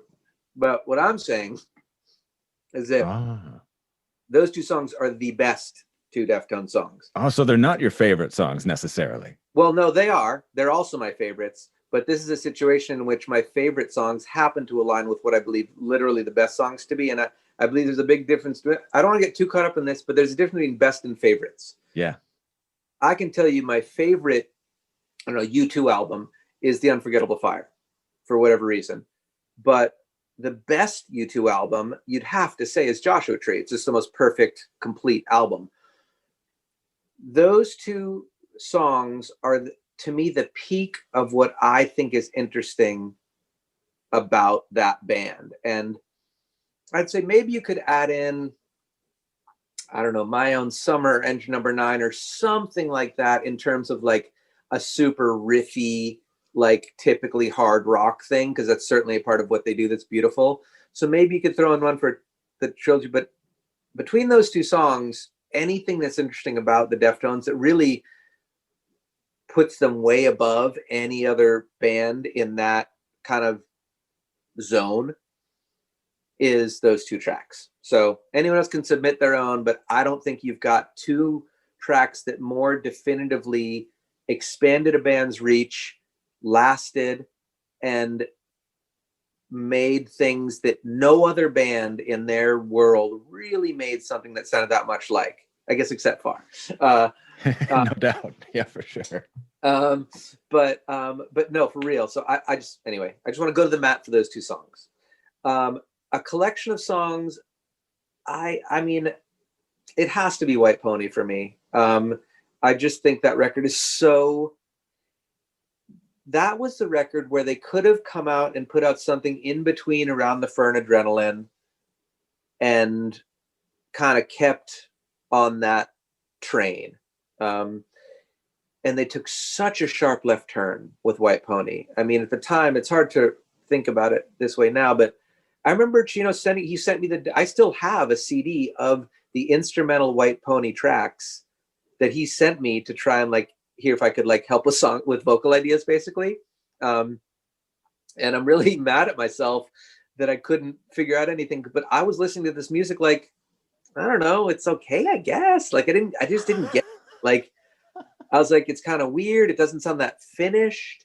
It's kind of shapeless. I didn't understand what the chorus was. Like, I'm a very songwriter guy, and it's really testament to their genius, honestly. And I don't use that word lightly, but I heard that and I was like, I don't know, they're doing something. And then that record came out, and I was like, and it was, swear to God, it's the same goddamn instrumental tracks, like hardly even changed, but it's his vocals over the top, and they just kind of did a few things to tie the room together. And it's just a remarkable record sonically.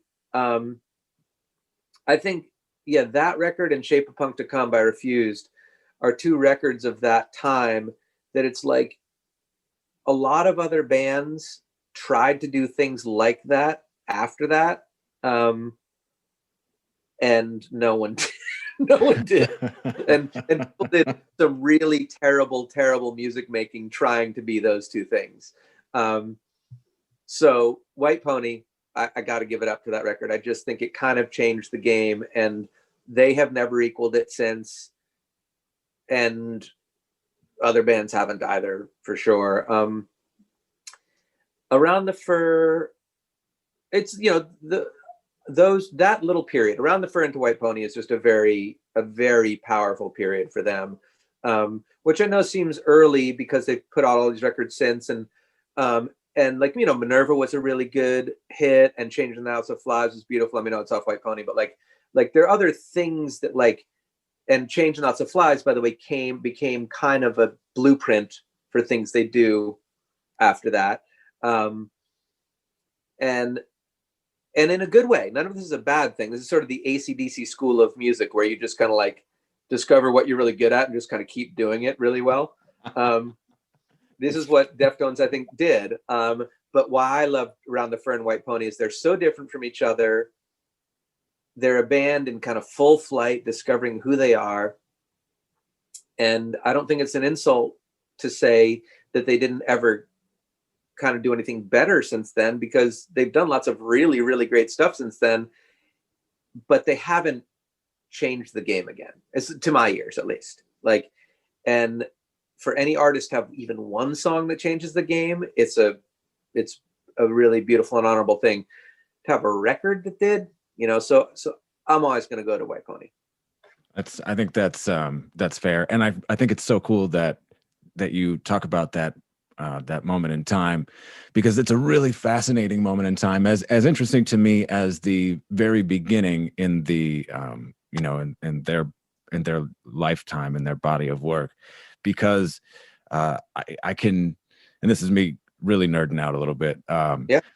I can identify points in time where they were introducing elements of White Pony as far back as like 98. So they were writing it, they were creating, and also supporting this massively, successful as they've been so far. So that era from 96, 98, I think is really interesting. Or well, 96 to I think about 98, I guess, somewhere between 96 and 2000 when they eventually released White Pony. It's all very interesting to me, not just for, well, obviously for what specifically they were doing, but for what was happening in music.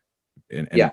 it was in so many different directions. And then for them to be creating this massive opus. Very post Radiohead record. Another really, one of my favorite Chino related and Deftones related stories is that when Fake Plastic Trees by Radiohead first played on the radio in Sacramento, Chino literally called me and said, I think they're playing one of your demos on because we'd be making together all the time.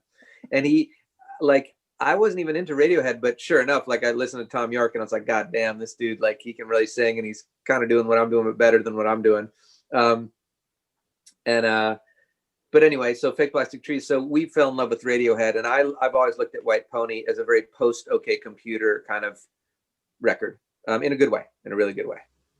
Yeah, that's really cool. That's really fascinating. I love your take on. It's very time because it's a time when like when rock and that kind of brand of rock was getting super fucking stale. It was kind of going mainstream.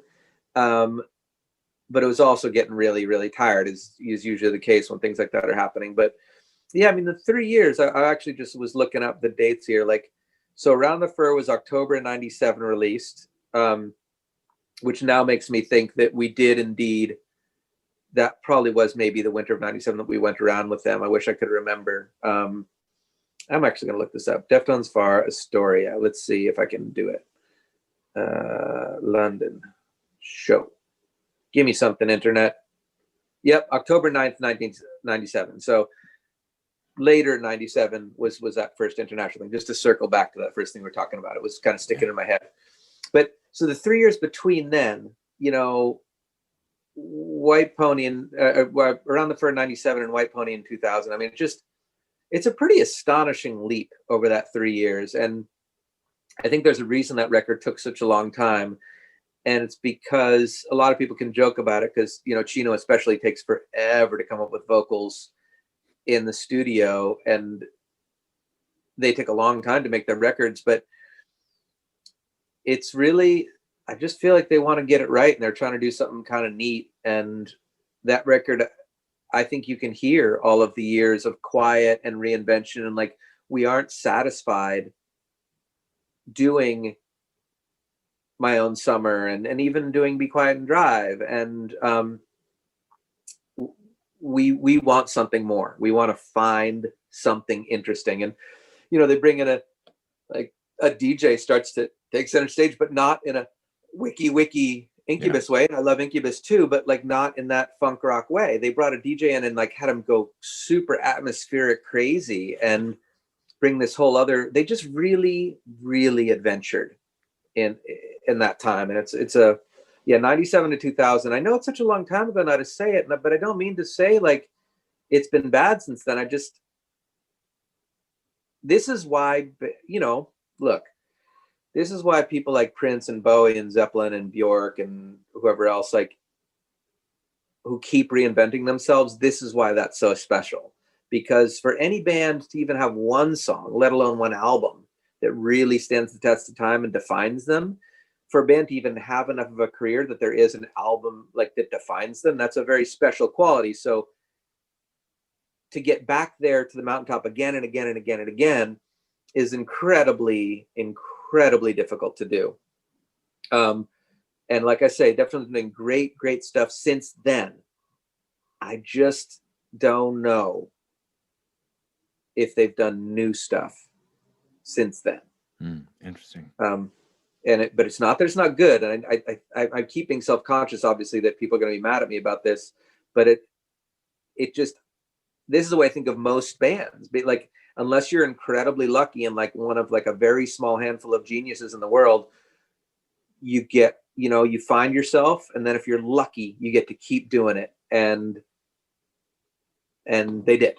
And so I don't want to say anything like this, and this isn't nostalgia talking, it's that I just think that's the way it goes for most artists. And what I applaud Deftones for is not trying too hard to reinvent the wheel, because some bands try too hard and then they just lose what was ever special about them in the first place. And they have been remarkable in the sense they've kept pushing and trying to keep themselves happy and be with each other and be a band, which, having been through 8 million bands on my own, is a very difficult thing to do in and of itself. And they've kept making vital music. They've kept true to their roots. They've kept true to their audience. So I'm saying all good things. And I'm saying that it's tough to make an argument for anything past White Pony. Well, I'm not here to argue. That's definitely not the case. But I can absolutely see your. I gotta know from all the Deftones. Give me your top Deftones song and top Deftones album. Oh wow. Well, I know it's not blood, it's gut. Just go for it. I stand by "Be Quiet and Drive." I stand by "Be Quiet and Drive." That's a tough one to top, right? It's an amazing song, and it has always been my favorite song, and I think that my emotional connection to that song will forever. When we get into favorite album, it gets really hard for me. I love asking people that question, but I loathe answering it because it's so. And tough. You're the bigger and deeper Deftones fan than me, so I just want to say, no doubt, I love them and they're my family forever. And you are much more a student of their music, so I know it's pretty much an impossible question, which is why I know, right? Well, that's what's cool about it. I think having this space or creating this space is to both, to get your perspective, and then I'll sprinkle mine in when somebody asks. So since you asked, I'll tell you that I've been saying lately that Ohms is my favorite album. Cool. Okay. That might be the moment. You want to listen to it a little bit deeper than I have, and I want to, because I check in with the new Deftones stuff when it comes out, and just like, because I believe in them, their family. I'm curious. I always check in. So I will go and give Ohms another look, because that's nothing small for you to say that. I think it's a dance album disguised as a metal album. It's interesting, and I really loved Diamond Eyes. I think a lot of people really connected with that moment in time. Beautiful record for them to come back together, because I was worried that it was done. I didn't know that they were going to make it through Cheese Death. I really didn't. I was extremely skeptical. So for that to happen, it felt like it was inspiring and victorious, and there's some kick-ass songs on there too. You know what I mean? Like that's why I get into it's so challenging, because then I'll think about White Pony and I'll think about Korea. Like, oh man, that's a beast of a song. Like from A to B, like from front to back, that album has no flaws. Like Digital Bath, Knife Party, Korea, Elite. I mean, that record. There's no flaws. Street Carp. Do you think he really didn't remember his address? Like, there's so many wonderful things to enjoy. You know what I mean? Like all the nuance. It's so amazing. It's a really cool record. I changed my mind. It's my favorite. I don't know. I feel like sometimes we want something newer to take its place, because because it's new and you want totally. And you certainly don't want to feel like your favorite band, you're saying, I haven't liked anything you did for the last 20 years. But it's not about that. It's just about conceding that, like, God damn, everything came together on that record. And it still sounds good. That's the other thing too. I would argue that Adrenaline, there's certainly parts of it that sound kind of dated. I think that there's, I will say, if there's one thing I'll say about Far, is that especially Water and Solutions, I think it holds up. I think it still holds up. I think, I would say half of Around the Fur still really holds up. And I think pretty much all, like you say, all of White Pony holds up, which is such 20 years later to be able to say that about any album, it's a really rare thing. It's something that I do not take lightly. And so for a band to have done that at essentially the peak of their popularity, when again they could have taken an easier road, and they chose to do that, and that ended up being the record that all their records afterward, to me, came in the shadow of. It's just a very, very special thing. So it's nothing against any of the other records, and I'm happy to hear you explain it like that, because just tune for tune, man, it's I don't know. Yeah, dude, it's a beast, and it's a beast. I can pick apart Saturday Night Wrist. I can Sure.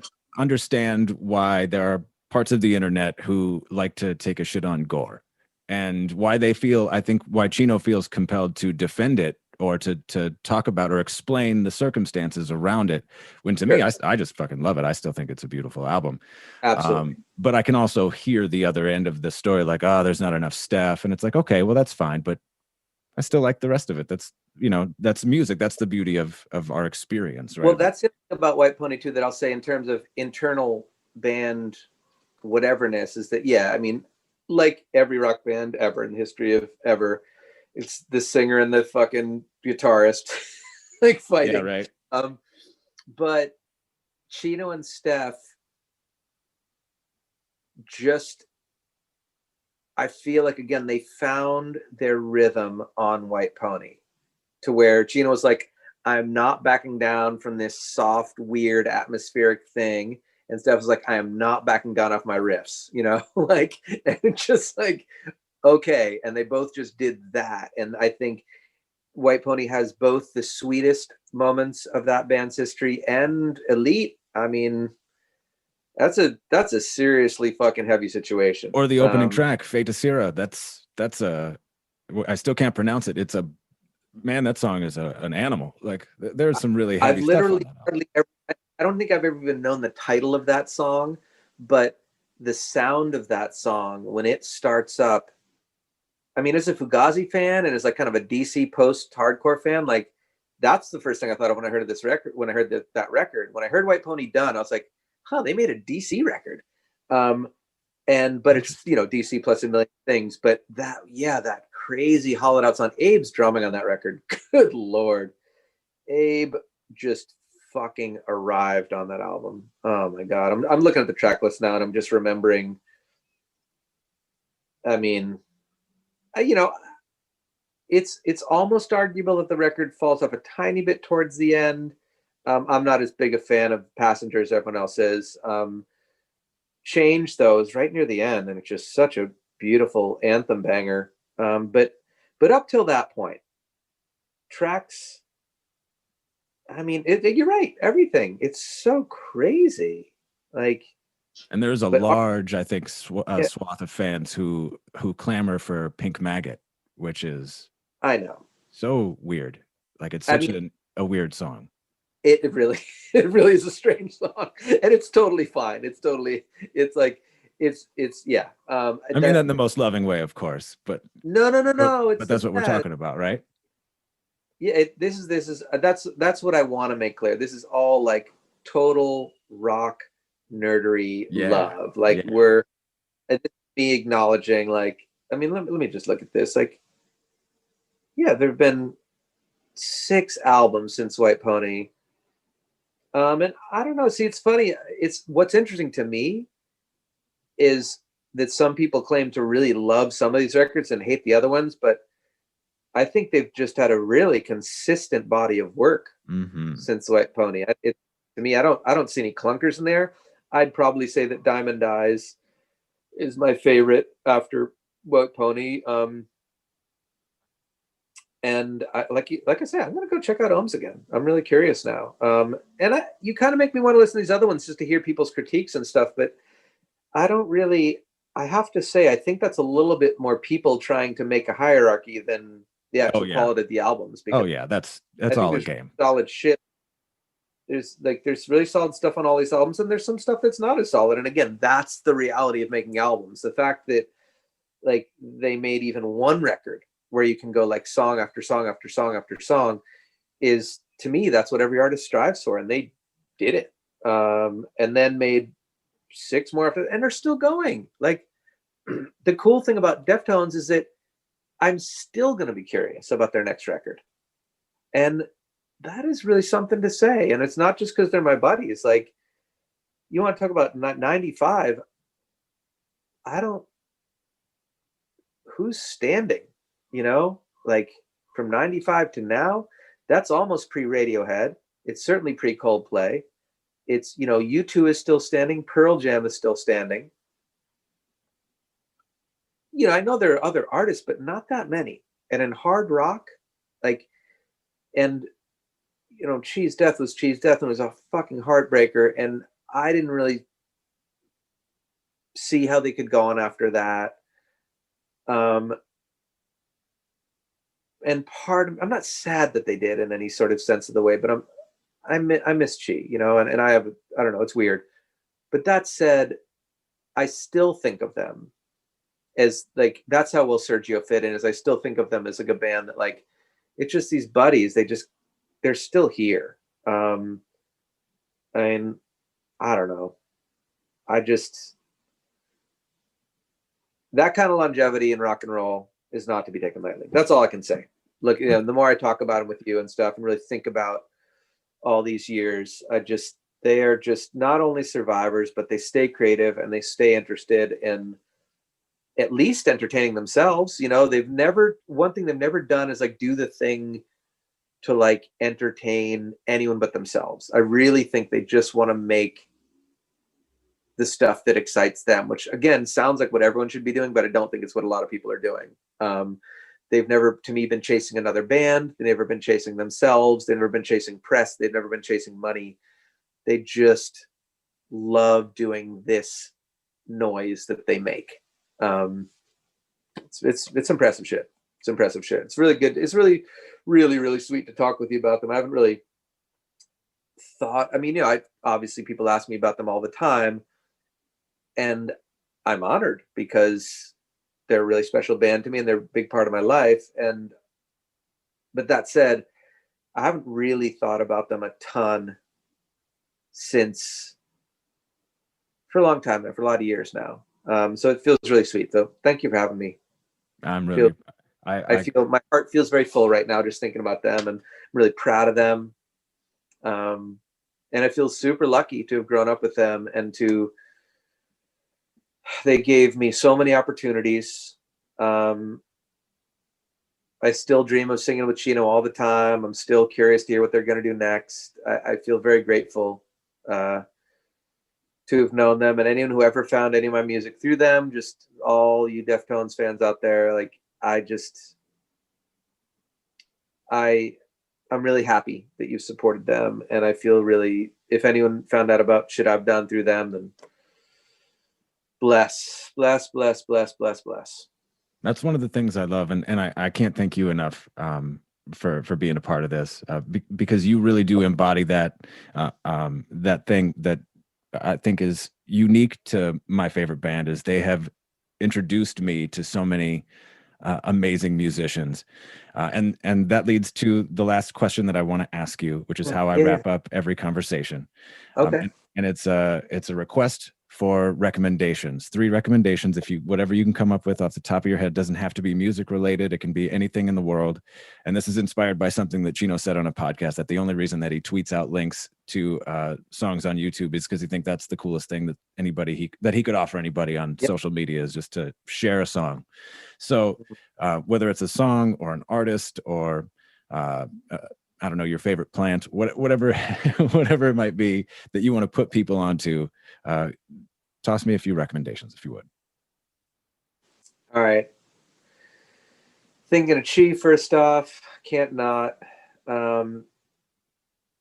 There's a book I read a few years ago called The Spell of the Sensuous, and it's about the effects of literacy on our brains, as in like writing words down, because there was a time, of course, way back in the past where we only spoke words, we didn't write them down. And a lot changed when that happened. And I feel like it's the kind of book that she would have fucking loved. And I could imagine staying up late, him a little bit tipsy, both of us just kind of nerding out on language. So The Spell of the Sensuous by a guy called David Abrams. Really special book for those that like reading things. I'll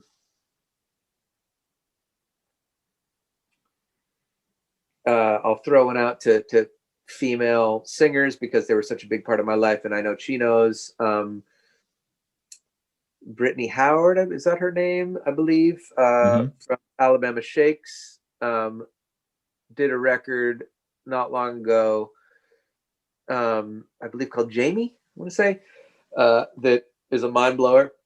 Anyone who, to me, wants to hear the same energy that I think is so special about White Pony, which is about spaciousness and interesting sonics.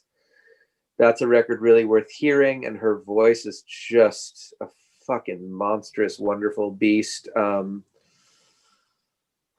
Let's see, what else is good? What's fucking good? I'm just gonna throw out some random shit, you know.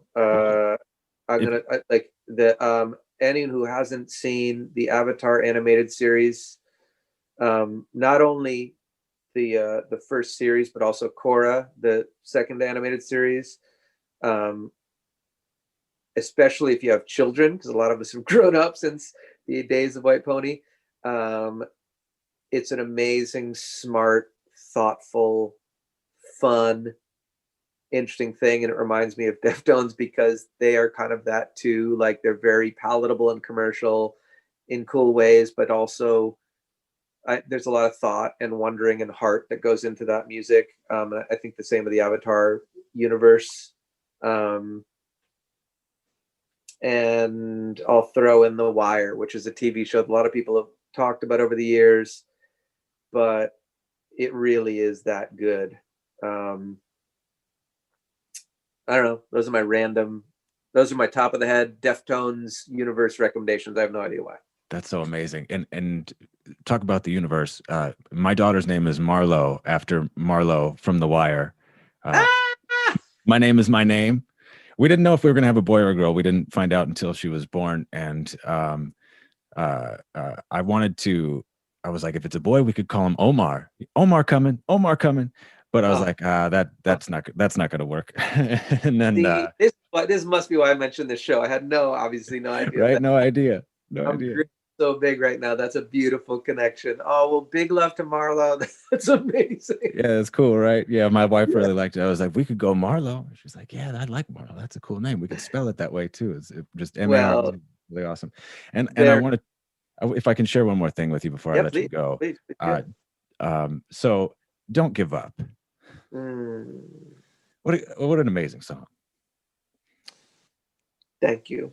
That's get a little choked up all over again because like I don't know, I feel like that's very Chi inspired in a lot of ways, man. Like, and it's really sweet for you to bring up this song right now because the energy in that song, I wrote that tune when shit was really rough, honestly.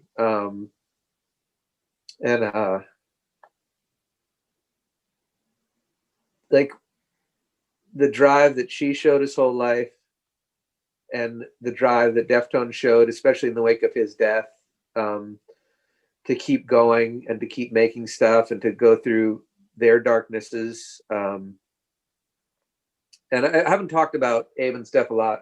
I talked about Steph a little bit. And I think those who haven't talked about Abe, I mean, one of my first jobs in Sacto was at Pescados, this taco burrito whatever place, fish tacos. First time I ever had a fish taco was probably Pescados. I worked there, and Abe was working there, and Abe is just, I just want to give him a little bit of love before we go. Like, he is just the steadiest, coolest, most down-to-earth motherfucker. We've hung out plenty, but like, he's a man of few words unless he gets going, and then he can really be chatty. That's really sweet. But he's just an incredibly stable, like he's really zany in a lot of ways, but he's super fucking chill. And anyway, I just really wanted to love him up for a second. But he's not only is the drummer kind of the engine, but I just think when the rest of that band was being just crazy in different ways growing up, Abe was always chill. And also when she and Chino and Steph would be fighting over one thing or another, like, I know Abe has his opinions, but Abe always like held it down. And he's a reason that really, I love that band too. And I don't know. Anyway, thanks for bringing up that song, because everything that we've been talking about Sacto, about Deftones, about Chi, about whatever it is that I've done in this world, more than anything, it truly is about not giving up. It's about moving forward, staying creative, staying alive. So I don't know what draws you to the song. I would be curious to hear anything, but it was kind of uncanny that you mentioned it right now at the end of this conversation, and that's what got me all choked up, and kind of like out of sorts for a second, because it really sums up what I think is special about what they've done and what I got to grow up in. Well, it's meant a lot to me. I'm glad. Obviously, this pandemic sucks. Yeah, man. Yeah, it does. So it's been hard. But just to be totally candid, like I lost my job the Monday after Christmas, the Monday after the last episode of the first season of this podcast, which has been my savior.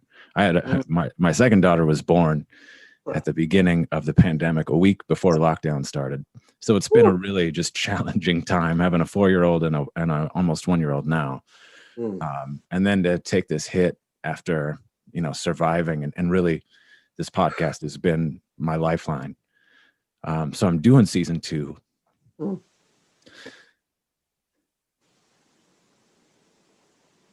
Take your time, man. Take your time. It just means a lot to tell you how much. I'm really happy to hear that, man. That's what's special about music to me, is that I can make this little tune in my house going through what I'm going through, and then we can run into something that unites us all in this really scary way, this fucking pandemic.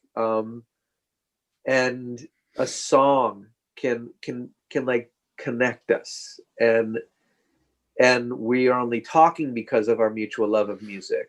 And making this album that Don't Give Up is on over this past year with my friends has been like a lifeline for me. Like through, I still don't know what's going to happen with whatever my career is or whatever the fuck it is to be a musician these days.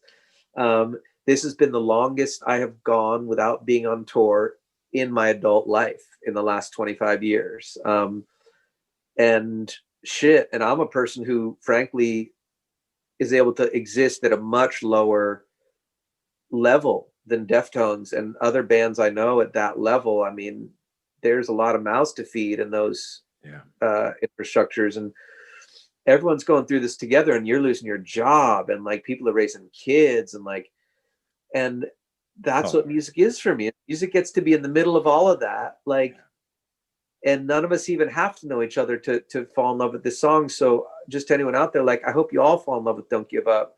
I don't care if you ever like listen to anything else by me or like anything, but like, this is what this song is it's a song born of being inspired by people who didn't give up. It's a song inspired by not giving up myself. And it's a song that I hope goes out into the world and gives people like that extra fucking breath, man, because it's easier than we know to be gone. And that's something that she reminded me about too. He died super young, way too fucking young. And that shit really happens. And there's a song that came out on Far's last record called "At Night We Live" that's a tribute to Chi. And I'll just put that in with Don't Give Up. And like, that's kind of a similar thing. It's like remembering my friend, and in the daytime we're dead, but at night we live. And to me, that's like, yeah, life is fucking hard, but we have these glimmers of hope and we keep going. So thank you for ripping my heart open at the end with that. And I'm really, really happy that the song has been there for you. Thank you, Jonah.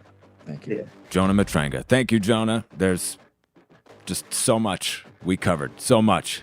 I mean, it was just awesome. The history, the picture he painted of Sacramento, the things he said about Chi, just all of it. Amazing. If there's any part you want to talk about with me, anything you'd like to add or share, you can reach me at Woodbra on Twitter and Instagram. My name is Woody. Thank you for listening to Deftones, and thank you for listening to Change in the House of Pods.